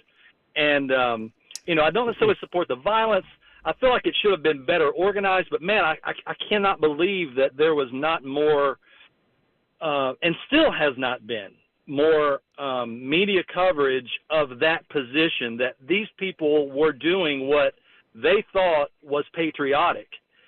And because the media did not step in any earlier to try to at least look at these concerns and say, look, this is not right because of this, and no, you're wrong because of that, and we looked into this and that's not accurate, or this was overblown. However it's dismissed or supported, it should have at least been entertained, especially when it comes at a Senate level hearing. Well, and one of the things that has been lost in the Trump era is an ability to do that. There's a lot of cornerism that goes on. I'm going to get in my corner, and I'm not going to acquiesce any ground or cede any ground, even if it's obvious that it's truth on the face of it. Let me speak to a couple of the things, and one of the reasons I've given you the amount of time, and I normally don't give callers this long, Christopher, is I appreciate that very much. Well, I appreciate your call so much because you find yourself in a place where you don't like Trump. However, you recognize don't like Biden either, by the way. But you recognize and you get disturbed by how some of this went down. And I think you can be both. And look, I'm going to let you go. You keep listening on air. Getting disturbed by how 2020 went down can be mutually exclusive from an appreciation or a like of Donald Trump. And a lot of people like Christopher, we need to embrace these folks. If you're a Trump supporter, if you love Donald Trump and what he represents, you need to embrace Christopher as well and accept the fact that he can have a different position on Trump and still have such an issue with the what went down in 2020. Now, Christopher mentioned so much of what happened and so much of the shenanigans that went on not getting into a court with a jury to be decided whether or not illegalities happen. And part of the reason for that, courts are loath. The judicial system itself is very loath into getting involved with matters that are controlled by the legislative and executive branches, whether it's federal or state.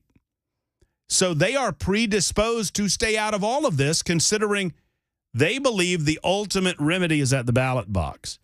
But that's where the media comes in. Because even if the courts do not believe that these matters should be adjudicated there, they should be fairly adjudicated the next time I go to the polls. Well, if the mainstream media is not providing me with accurate fact-based information, if they regurgitate this, well, that's a lie, The fact that the election, they say the election's stolen, it's a lie. Well, saying the election is stolen is an oversimplification of what obviously went down. And there were a lot of problems with the election process in 2020, problems that needed to be fixed. Very few of them were fixed because the media would not recognize them as a problem at all, because in doing so, they felt as if they were giving a win to Trump, when it did not have to be that way. The truth matters. It matters that there was vote harvesting in Georgia. It matters that the Pennsylvania Supreme Court allowed the Secretary of State's office and the local electors' offices to go against the law as written, as passed by the Pennsylvania Republican legislature. All of those things matter. So great call, Christopher. I hope you call again, and I appreciate you listening to the show. The thing about the Supreme Court and the AG changing the rules, that irritates me more than anything else, because it's constitutionally stated that you change the laws for elections via the state legislature. You don't do it through the AG. You don't do it through you change it through the legislature. They did not do that. The courts should have been willing to take that up and look at it and make a ruling on it. I agree.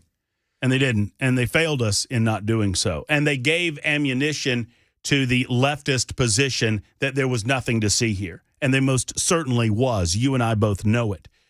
Christopher, kudos to your call. And a lot of the super texters are offering same kudos. But it's important that we keep this dialogue going. It's important that even those that don't care for Donald Trump or even consider themselves anti-Trump get this information before them, to make a determination as to how they're going to vote next time around to stop this nonsense. And this is also it all goes back to the media, folks. This is the reason I don't rely on the media is the number one enemy of the United States of America that we know and love right now, because for the media to pick sides is naturally to go against one side in favor of the other.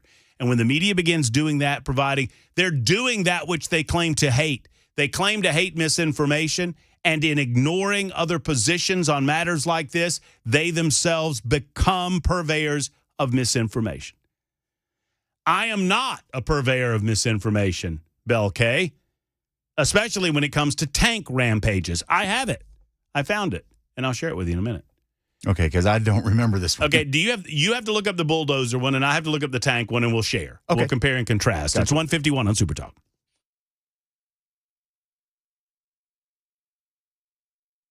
Patriot Mobile is fighting against a lot of this cultural wokeism that we talk about quite often on the Matt Murphy Show, and I encourage you to become a part of that battle.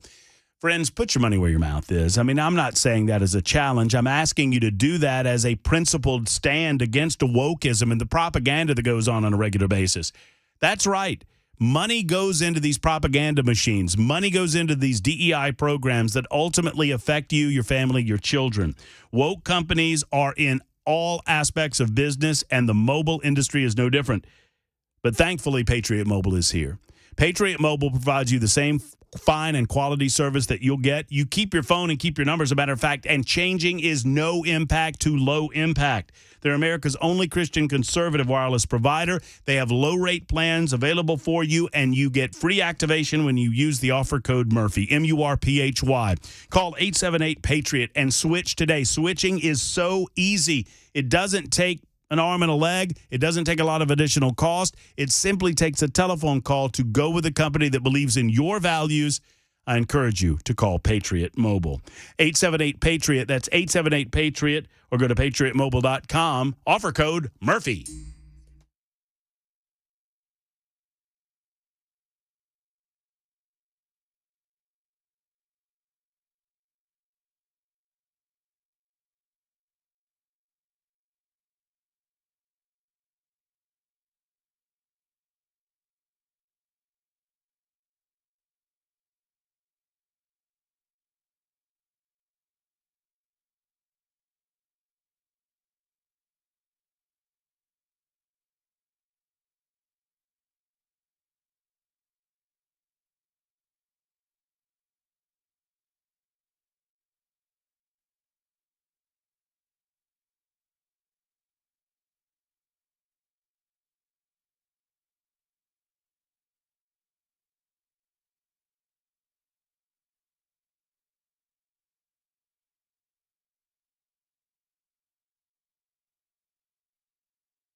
Super Talk 99.7 WTN, Matt Murphy and you. One more hour to go. We'll talk with Riley Gaines coming up in just a couple of minutes.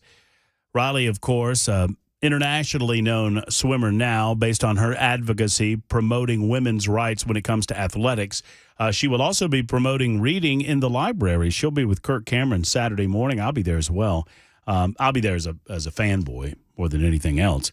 Riley will be there 8 o'clock in the morning, Hendersonville Library, promoting reading, and I think she'll do some reading of her own. She'll be with us at 2 o'clock to talk about it. A real fanboy wouldn't let her get away with not coming in, so put that in your hat. I'm going to give you an opportunity to chide her while she's here. I want you to let her have it. Both barrels, both headless bell barrels against Riley Gaines for not coming into the studio. I'll give you that opportunity coming up in mere moments. You know, I remembered this tank deal, and now I almost don't want to tell the story because I forgot how it ended. It did not end well. For him or for other people? For him. Oh, okay. Same thing with Killdozer. Did Killdozer get killed? Yeah, he committed suicide in the dozer. Well, old boy in the tank basically did as well. They shot him. We'll get to those stories as well coming up in mere moments. Right now, it's Mac Morey's turn with the real news on Super Talk 99.7 WTN.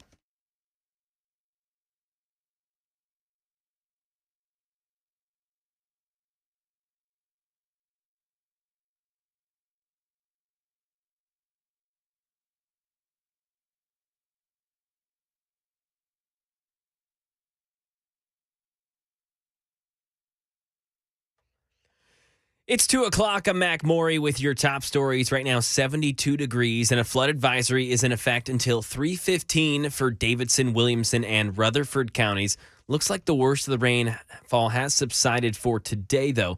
Between 1 inch to 2 inches of rain have fallen. And watch out for those poor drainage areas on the roads. Have those headlights on. And another quick hit of showers and storms expected tomorrow morning. A complete forecast just a few minutes away. Former President Trump headed to Washington today to face criminal charges that he allegedly conspired to overturn the results of the 2020 presidential election. The charge has been brought forth by the Justice Department's special counsel Jack Smith in an investigation related to the January 6th attack at the Capitol. And the 45-page indictment that was unsealed earlier this week includes 4 felony counts, including conspiracy charges and obstruction of justice. And it's the third time that Trump has been indicted on criminal charges. We won't yet know for a while until the trial starts who some of these witnesses may be, who they may bring in to make the case. That in some cases they asked President Trump, former President Trump, if he knew he lost. Some of them were saying that he acknowledged to them that he knew that he lost. That was Pierre Thomas reporting. President Biden has made it clear that he is not going to comment on the former president's indictment. Crime in Tennessee. A man died after a shooting at Donaldson this morning. This happened at an apartment complex in Donaldson. 25-year-old Jose River Garcia called officials after being shot by what he said were 3 men that were trying to rob him before they ran away. Witnesses' statements lined up with those claims. Anyone with information is asked to call MNPD. And a potential fire risk has Hyundai and Kia recalling tens of thousands of vehicles. Alex Stone brings us some details. Over 91,000 Hyundai and Kia vehicles are being recalled because damaged electrical components can cause the electric oil pump to overheat, leading to a fire. The Kia recall impacts certain 2023 to 2024 Kia Seltos, Soul, and Sportages. The Hyundai recall involves certain newer model Palisades, Tucson, Sonatas, Elantras, and Konas. Owners are being told to park their vehicles outside, away from any structures, until repairs are completed. Gas prices, they're almost 30 cents higher than they were a month ago. The national average now $3.82 for a gallon of regular. California seeing the highest, now about $5 a gallon. The cheapest in Mississippi at $3.32, and right now in Middle Tennessee, $3.60 per gallon, according to Gas Buddy. We could see prices start to come down with the return of cooler temperatures, but then hurricane season can be unpredictable. That's the latest news. Weather's next. I'm Mac Morey, WTN News.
All right, here we are. Here we go. Hour number 3, Matt Murphy Show, 2:05. Thank you for being here. The Drive with Brian Wilson after us. We'll keep you safe and sound, at least as safe and sound as we possibly can by giving you information that you need to get home the right way. It is, well, it's not raining right now, but it was a moment ago. It's a nasty storm system moving through Middle Tennessee, and we'll keep you alert on that all afternoon long. Matt Murphy with you until 3, as I mentioned, and I am proud to be joined once again by Riley Gaines. She is a champion of women's rights, particularly when it comes to athletics. There are some new victories to talk about, and we want to talk about her visit to Hendersonville, Tennessee this weekend to read at the library. Riley, good afternoon. Thanks for being back on with us. Of course. Thank you guys so much for having me. Let's talk about this victory that we had in Oklahoma first and foremost before we get to the See You at the Library event, which I'm very excited about. I'm also excited that Republican Governor Kevin Stitt signed the Women's Bill of Rights into law this week, which codifies distinctions between men and women based on sex. It identifies spaces by which they are to be kept separate, including locker rooms, restrooms, crisis centers, domestic violence shelters. This has to be great news on the heels of, I think, Tennessee passed a similar piece of legislation, Kansas as well. We're seeing more and more states jump on board with some of the recommendations that you've had for a long time, Riley. I mean, can you believe it? I mean, what you just described, it's the bare minimum, right?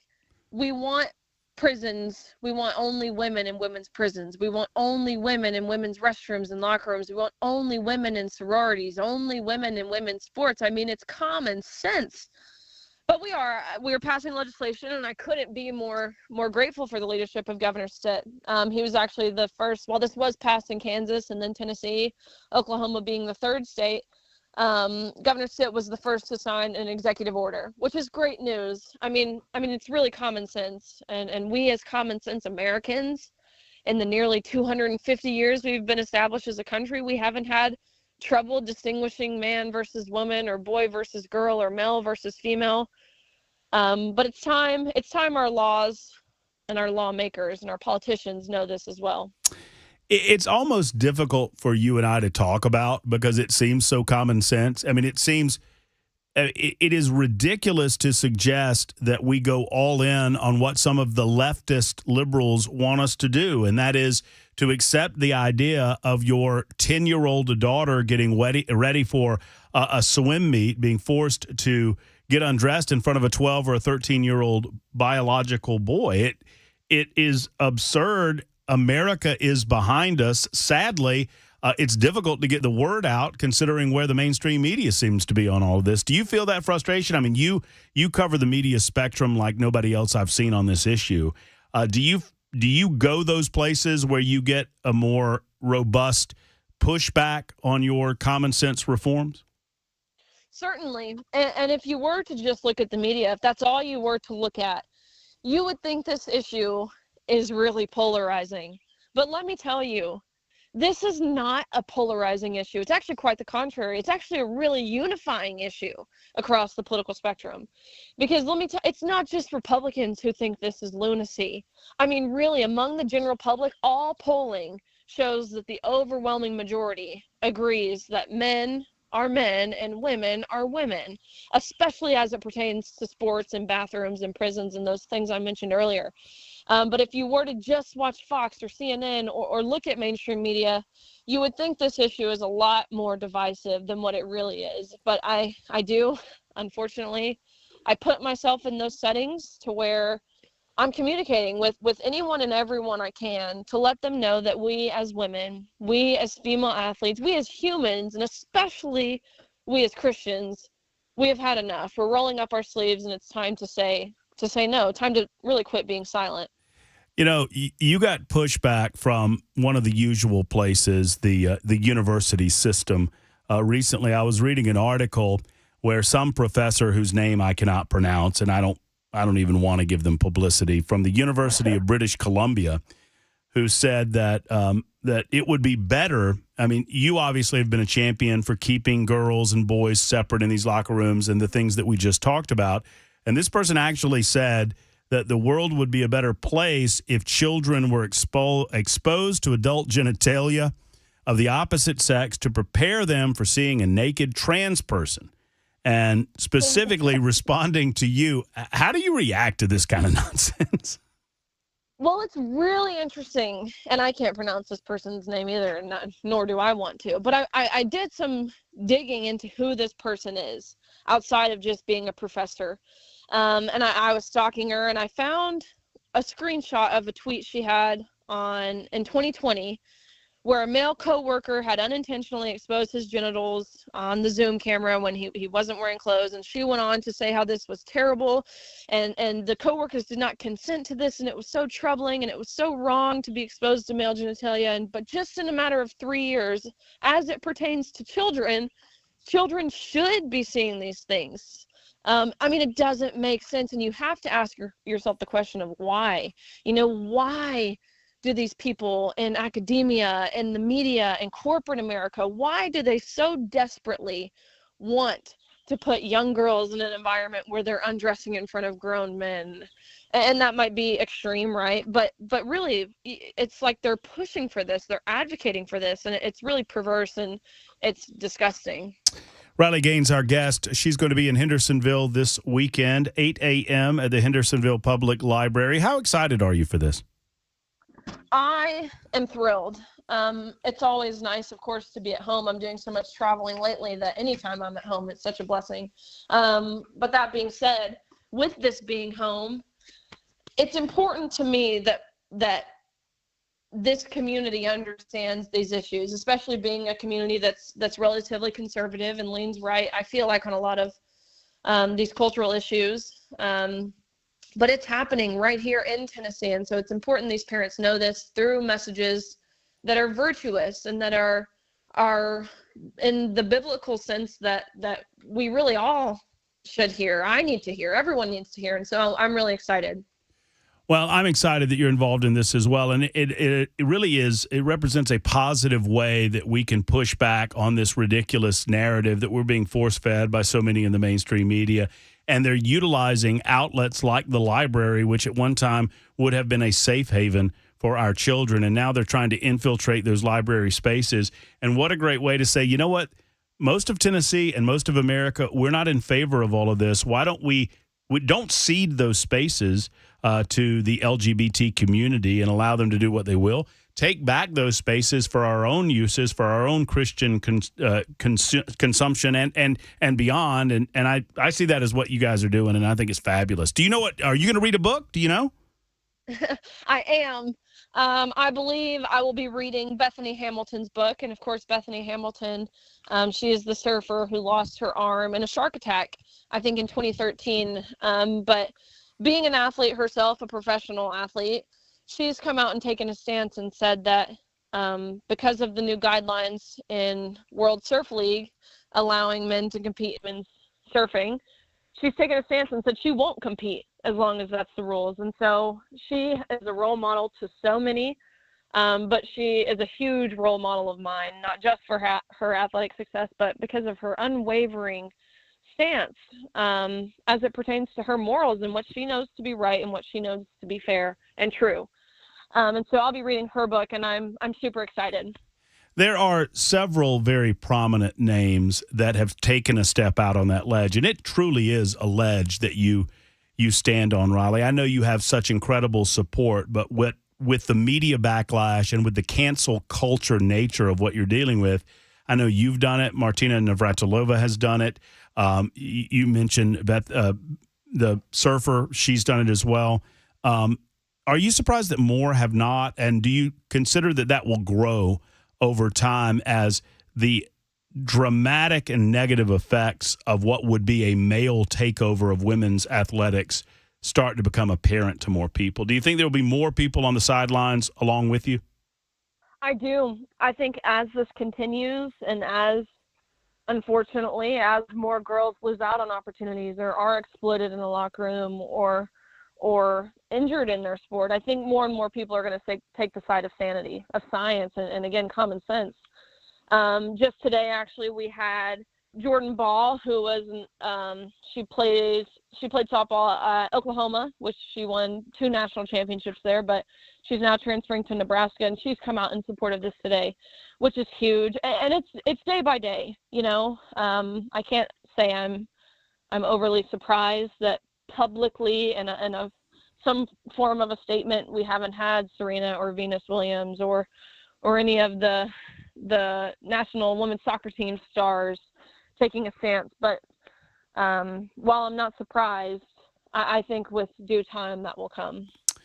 Well, Riley, we appreciate you. We appreciate you giving back to the local community as you've given back to the conservative community all across the United States and really across the world. And I just can't wait to be a part of the event. I'm being told that we've got a Pledge of Allegiance and a prayer at 7:30 in the morning, and the reading room will open up at 8 o'clock in the morning, rally just before 8. So we'll see you at the library. And Riley, we will see you at the library bright and early in Hendersonville, and I expect that there will be thousands there to support you and those that believe in what you do and your cause and believe in taking back our libraries will be there in support. Thank you so much for coming on with us. Thank you, guys. All right, take care. There's Riley Gaines. We'll be a part of that event Saturday morning, bright and early at about 7:30. You lied to me, Murphy. What? You lied to me. I forgot. You lied to me, Murphy. Oh, my goodness. I got all caught up. Oh, where's Mac Morey? Doesn't he have a news headline update? Don't we have breaking news that we need to get to? I failed. I told Bell that I'd give him a moment to go after Riley. Not only told me, but said it on the air in front of everyone. You know what? Not a good look. And it's not a good look. Not a good I look. forgot. I forgot all about it. I was so enamored with the conversation, the importance and nature of the call to action. I wouldn't even mind if her husband came with her. I'm okay with that. Well, I would hope.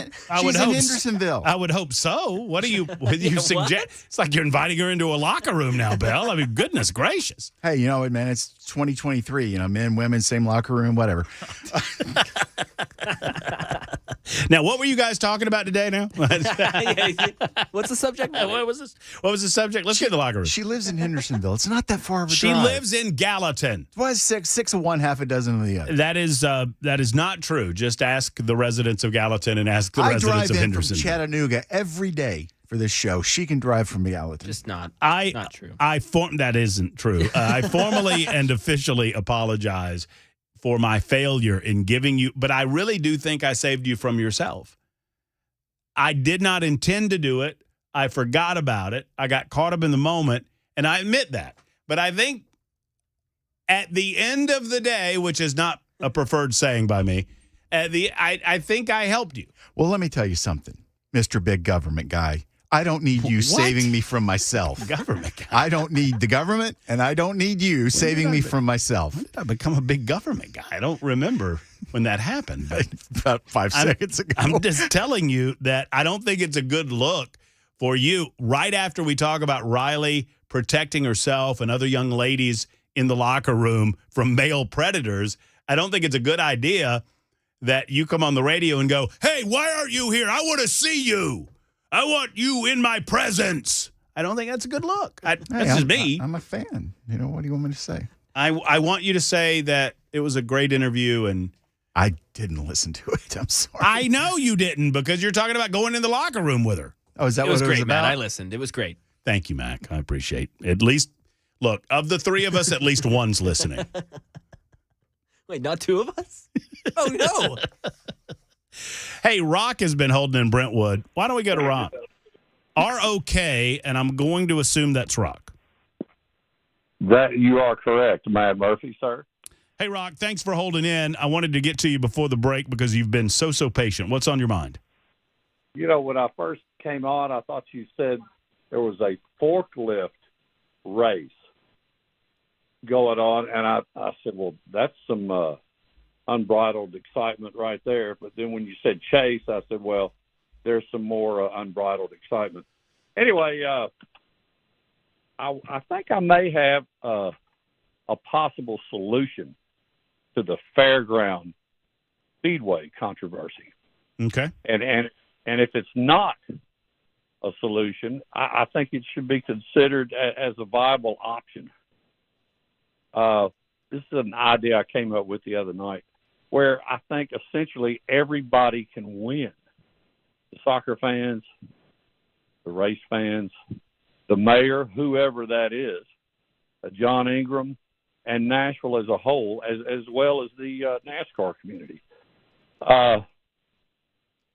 If we could petition the Metro Council, do a feasibility study, and see the number of parking spaces that could be made on the infield of the racetrack and around the perimeter of it, and do a comparison study. Instead of, just leveling the racetrack, see how many parking spaces you're going to end up with. I think you would have some, and no pun intended, but some concrete numbers you could actually look at. And I think if everybody considered this, and gee, what a concept, it could possibly work. Now, I don't have any idea the cost of what this study would be, but I really think it would be money well spent in order to please both sides of this situation. That racetrack's been here for 65 years, and just to go out and just level some history like that, I just think that's a bad way. Well, I mean, ultimately, there's been racing on that property since 1904, and right. So, I mean, it's been there a long time. I'm a little, and I'm not pushing back on this concept, Rock. I appreciate you thinking out a little outside of the box here, but when you have one group that wants to save the racetrack and one group that wants to destroy the racetrack, I'm a little confused what a feasibility study regarding parking would do to change the mind of the group that wants to destroy the racetrack. It'd be a tough thing to do. It depends on the numbers. And like I say, compare the numbers, around the perimeter of the racetrack and the infield compared to the number of spaces of if we just level the whole thing. So, it's a toss-up, but I think it might be money well spent to do this. I just wanted your thoughts on that. Well, I know that there have been, and thank you for the call, there have been any number of feasibility studies that have already been engaged in regarding the racetrack itself and crunching the numbers as to what type of facility it would be after the renovation project is complete. I don't know that those feasibility study. I think the mayor conducted a study himself. John Cooper did. I believe Bristol conducted several feasibility and impact studies. I know the Fair Board had a comprehensive study. They brought in a third party to crunch the numbers and do the money and the math. And all of this is on record. So I don't know if they went through parking scenarios where the soccer stadium, I mean, I guess what Rock's talking about is the soccer stadium has the ability to utilize some parking over at the fairgrounds without disrupting the renovation project and vice versa. I believe that has been a partnership that's been discussed over the years that this project has developed. I think we're at the stage a little beyond a feasibility study, honestly. But we'll see. If the next mayor's name is Freddie O'Connell, they're going to kill the deal. I can tell you that. Just put that in your pipe and smoke it before you go into the polls today and decide who you're voting for mayor of Davidson County. It is 2:24 on Super Talk 99.7 WTN.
Donald Trump has arrived at the D.C. courthouse for his third time being indicted. 2 U.S. Navy sailors charged with espionage offenses and a bus in Tennessee crashes while en route to school this morning. Those stories and more, 2:30, Super Talk, 99.7 WTN. It's Friday Eve all day long on the Matt Murphy Show.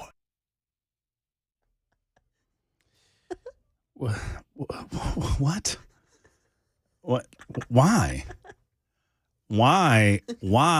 When I defend you. No. When I go to bat for you. No. I stand there in the boardrooms and I say, no, it's okay that he flat irons his hair.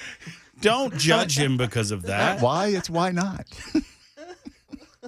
And then this Benedict Arnold comes along and stabs me right in the back here on Thursday, which is a perfectly serviceable name for what today is. I'm not even kidding. You guys get great delight. Listen at you giggling in the background. Wearing me out with the Friday Eve. Friday Eve, a.k.a. it's not like it's... Do I have to go on the rant again? You can. It's your show. I'm just saying that the audio is, approved by the boss. And by the way, Friday is... Here's another thing that bothers me. I don't know if I've mentioned this aspect of all of this that bothers me. Isn't Saturday the day we're looking forward to? We have to work on Friday. Why is Friday so good? Why doesn't... Because the weekend starts on Friday. When you get home Friday night, you don't have to go to bed early. Well, I don't have to go to bed early anytime, but if you want to be, good for work. So what? Are you guys hanging out till 3 o'clock in the morning on Friday night? Is that what you're doing? Oh, easily. Yeah, sometimes you, 5. But yeah, we're hanging. Maybe it's that I'm missing out on all of this Friday activity. You know what? Friday for me is, I stay up an hour later and watch Nat Geo. You really are. Woohoo! Yay! I'm an old soul. UFOs are real. If anything, thank you, Mr. Out of Context. No, I'm just the same guy who's complaining about Friday Eve is claiming UFOs are real. Not Friday Eve. It's Thursday. Yeah, and tomorrow's not Eve. Saturday Eve. Why wouldn't we call Friday Saturday Eve? If Saturday is that much better than Friday, why wouldn't we say that Friday is Saturday Eve? Friday's the end of the work week, and you go party on Friday My biggest issue with it is it happens every 7 days. It's not like this comes around once every 2 months.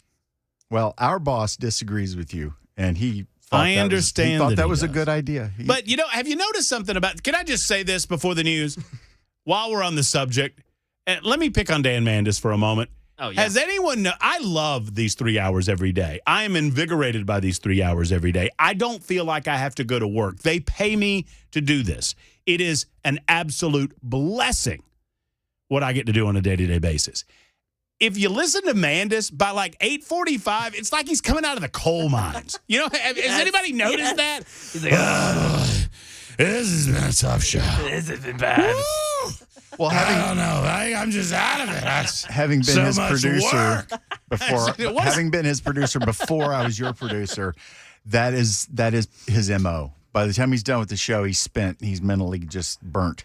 And on Fridays, maybe that's why he's fascinated with Friday Eve so much, is that by Fridays, this week. Gosh. Woo! Can't wait to rest these weary bones. Johnny, I shanked it.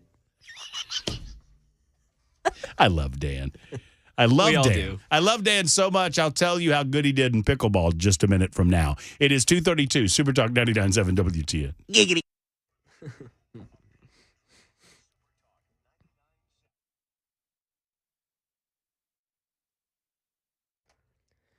2:32, I'm Mac Maury with your top stories. A flood watch in effect for the next 45 minutes. Watch out for low drainage areas on those roads. More rain and storms expected tomorrow. Full weather forecast in 2 minutes.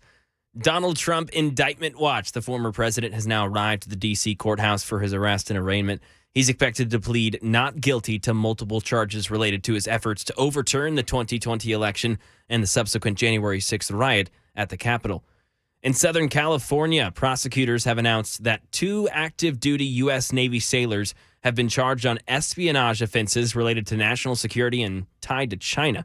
The 2 China-born sailors, Petty Officer Wei and Petty Officer Zhao, are accused of transmitting sensitive information to PRC officials, including documents on naval weapon systems, information on U.S. Marine operations, and manuals on the country's amphibious assault ships.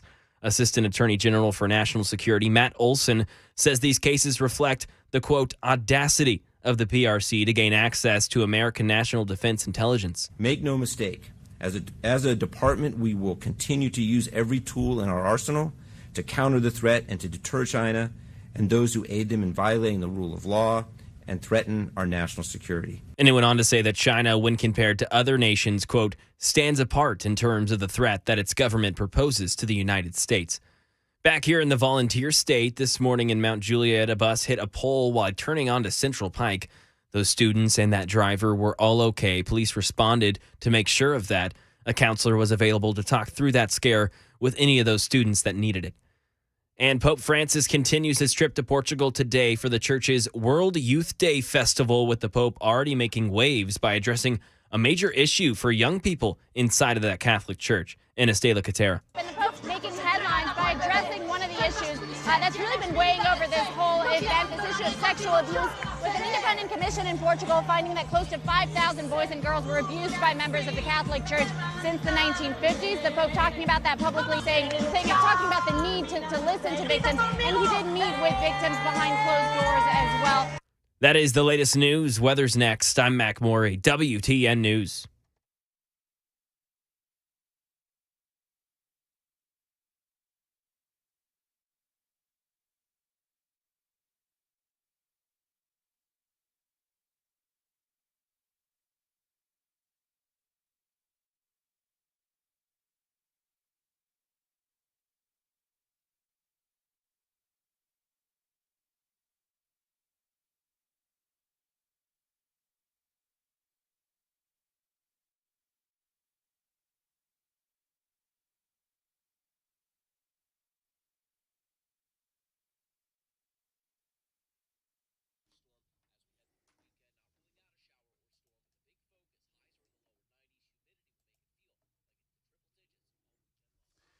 Efficient Heating and Cooling wants to see you if you have any issues with your AC during these hot summertime days and months. Let's talk about it. Jeff Eddy and Efficient Heating and Cooling, they're so good at what they do. And Jeff's never going to overcharge you. He's never going to upsell you. He simply will diagnose your issue and get to the point of fixing it. Jeff employs qualified technicians that are of the same mindset. They don't work on commission, which is important. That means there's no incentive to upsell you. They simply diagnose the issue, fix what ails your system, and you move on from there. He understands money is tight. He believes that trustworthiness is the best asset that he can have in his business of heating and air conditioning, and he carries that in abundance. It's hard to find someone that you can trust in the heating and air conditioning industry, and Jeff Eddy is that guy, and that's why I beg of you that if you have issues, give Jeff a call. He's the one that I trust in my home. Plus, he's a diamond contractor with Mitsubishi Electric, a great electric company when it comes to your heating and AC. Plus, he is an Elite Pro partner with Rheem. 615-784-4424, 784-4424, or efficienthvac.net. That's efficienthvac.net.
Hey, folks, Matt Murphy for Defend Systems. You know, we live in a dangerous world, and it seems to be getting more dangerous on a day-to-day basis. You need to know how to defend yourself, particularly if you work with a company where there are a lot of people coming and going. Defend Systems is a life safety and security consultation firm, not just work, but they also assist schools. They assist churches, other places of business where people come and go.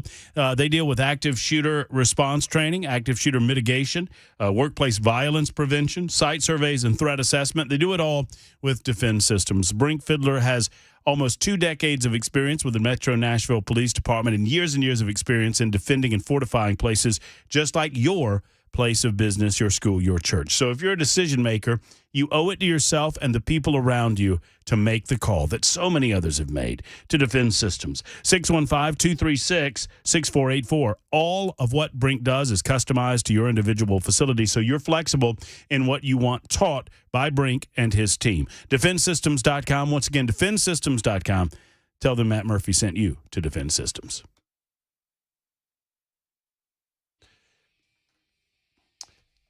It is Super Talk 99.7 WTN. Lots to do before we hand off to The Drive and Brian Wilson. He's here from 3 until 7 o'clock today.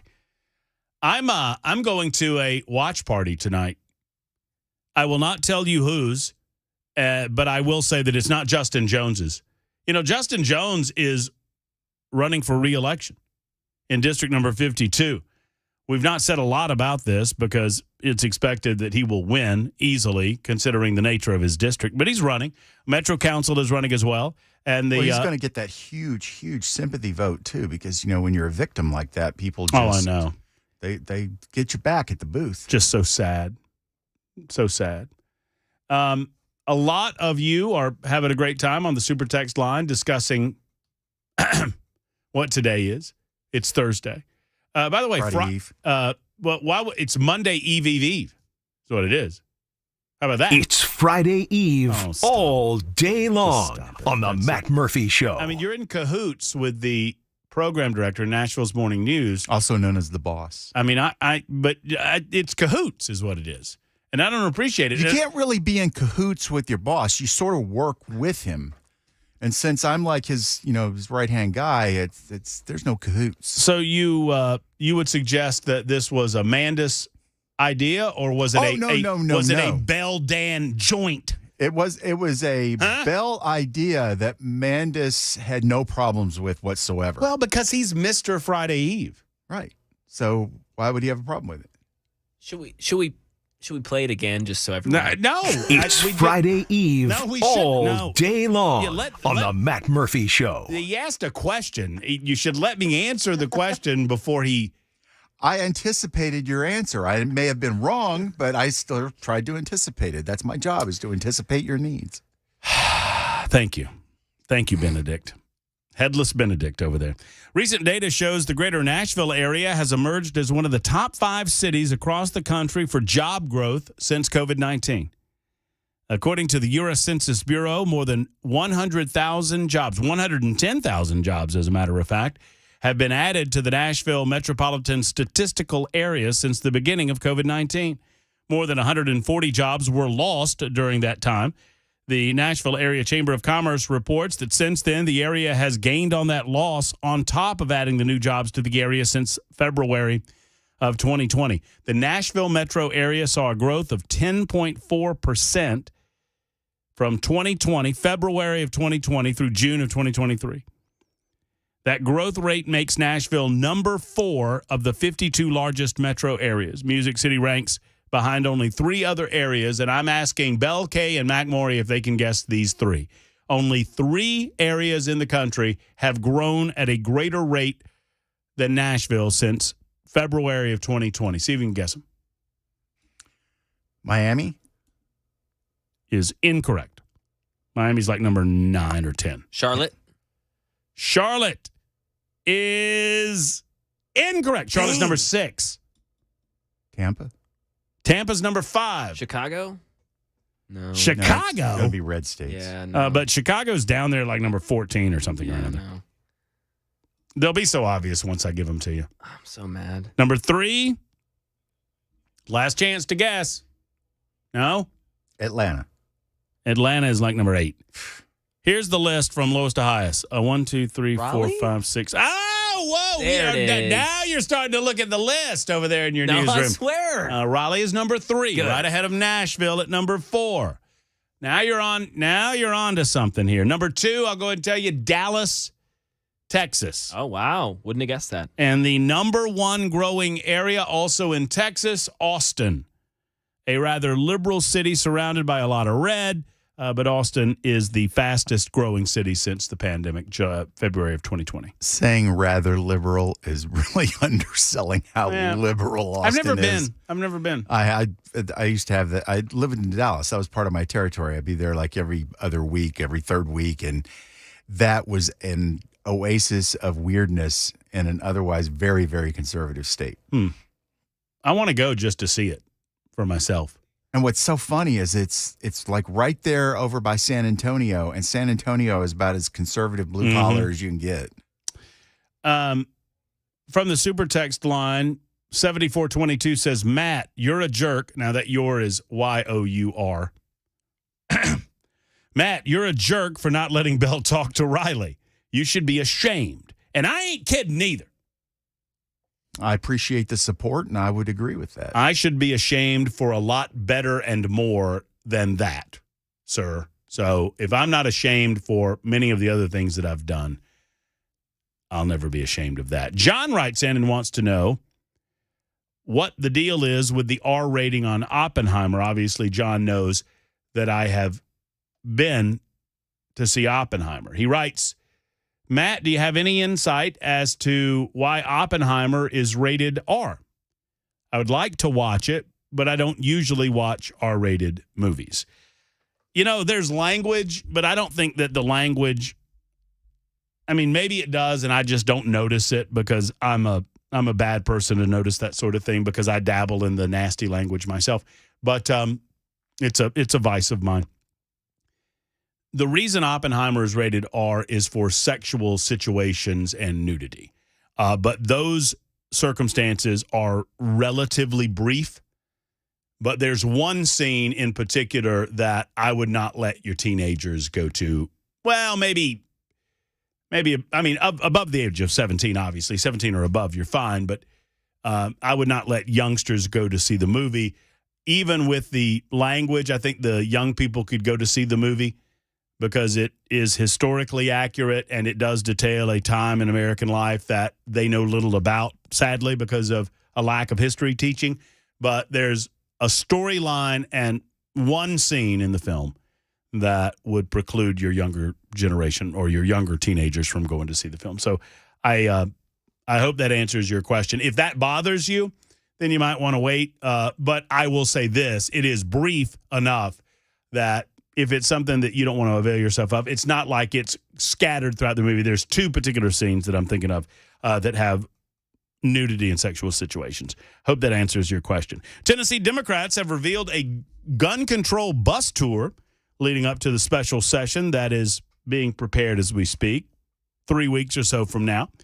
Tennessee's Democrats, the elected officials, say that they are embarking on a statewide bus tour to discuss gun violence, which they say will end at the state capitol on the first day of August, or the first day of the August special session, I should say. John Ray Clemens, who is invited on this radio show, says, I'm here to announce a statewide effort that we are spearheading. This from earlier in the week.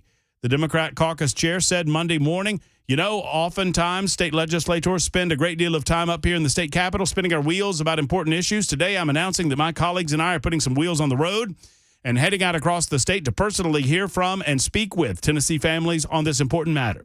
Heidi Campbell flanked John Ray Clemens, along with Charlene Oliver, saying that Democrat elected officials in the state want to hear from Tennesseans regarding their questions, concerns, and objections when it comes to gun control legislation. Here's what I would say. Heidi's been on the show. I don't know who Charlene is, but John Ray Clemens, you're invited to come on the show. If you want to talk to the state of Tennessee about anything, come right here.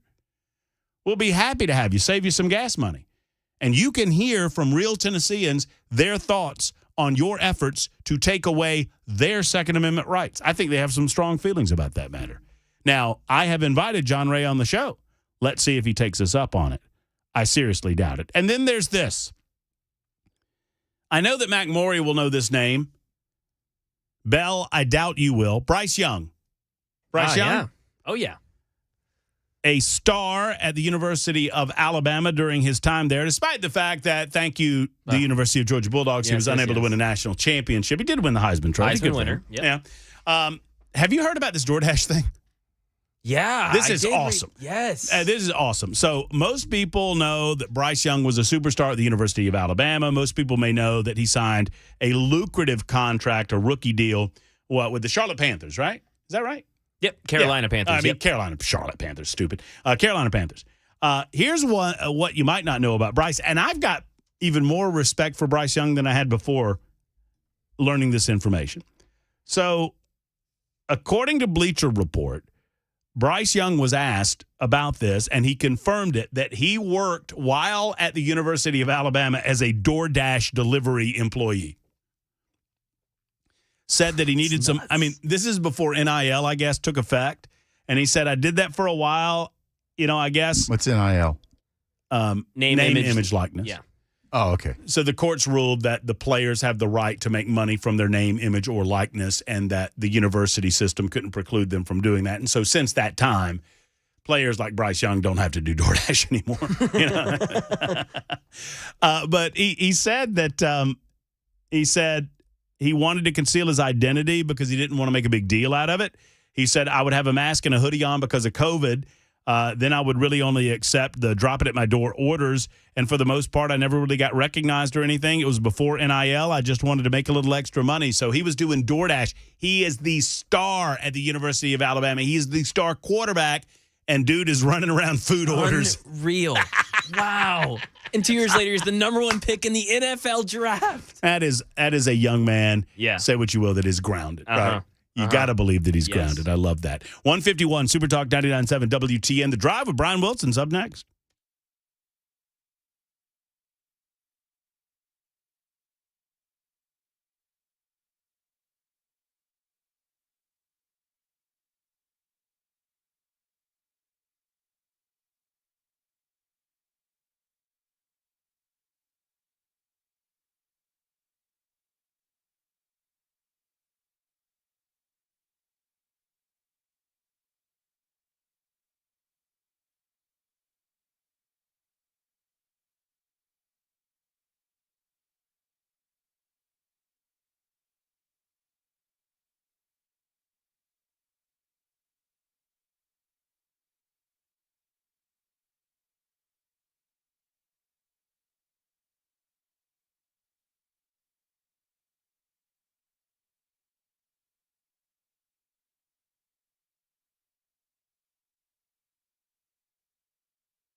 Donald Trump has arrived, is now getting ready to be arrested and arraigned for his third indictment. 2 U.S. Navy sailors arrested on espionage charges.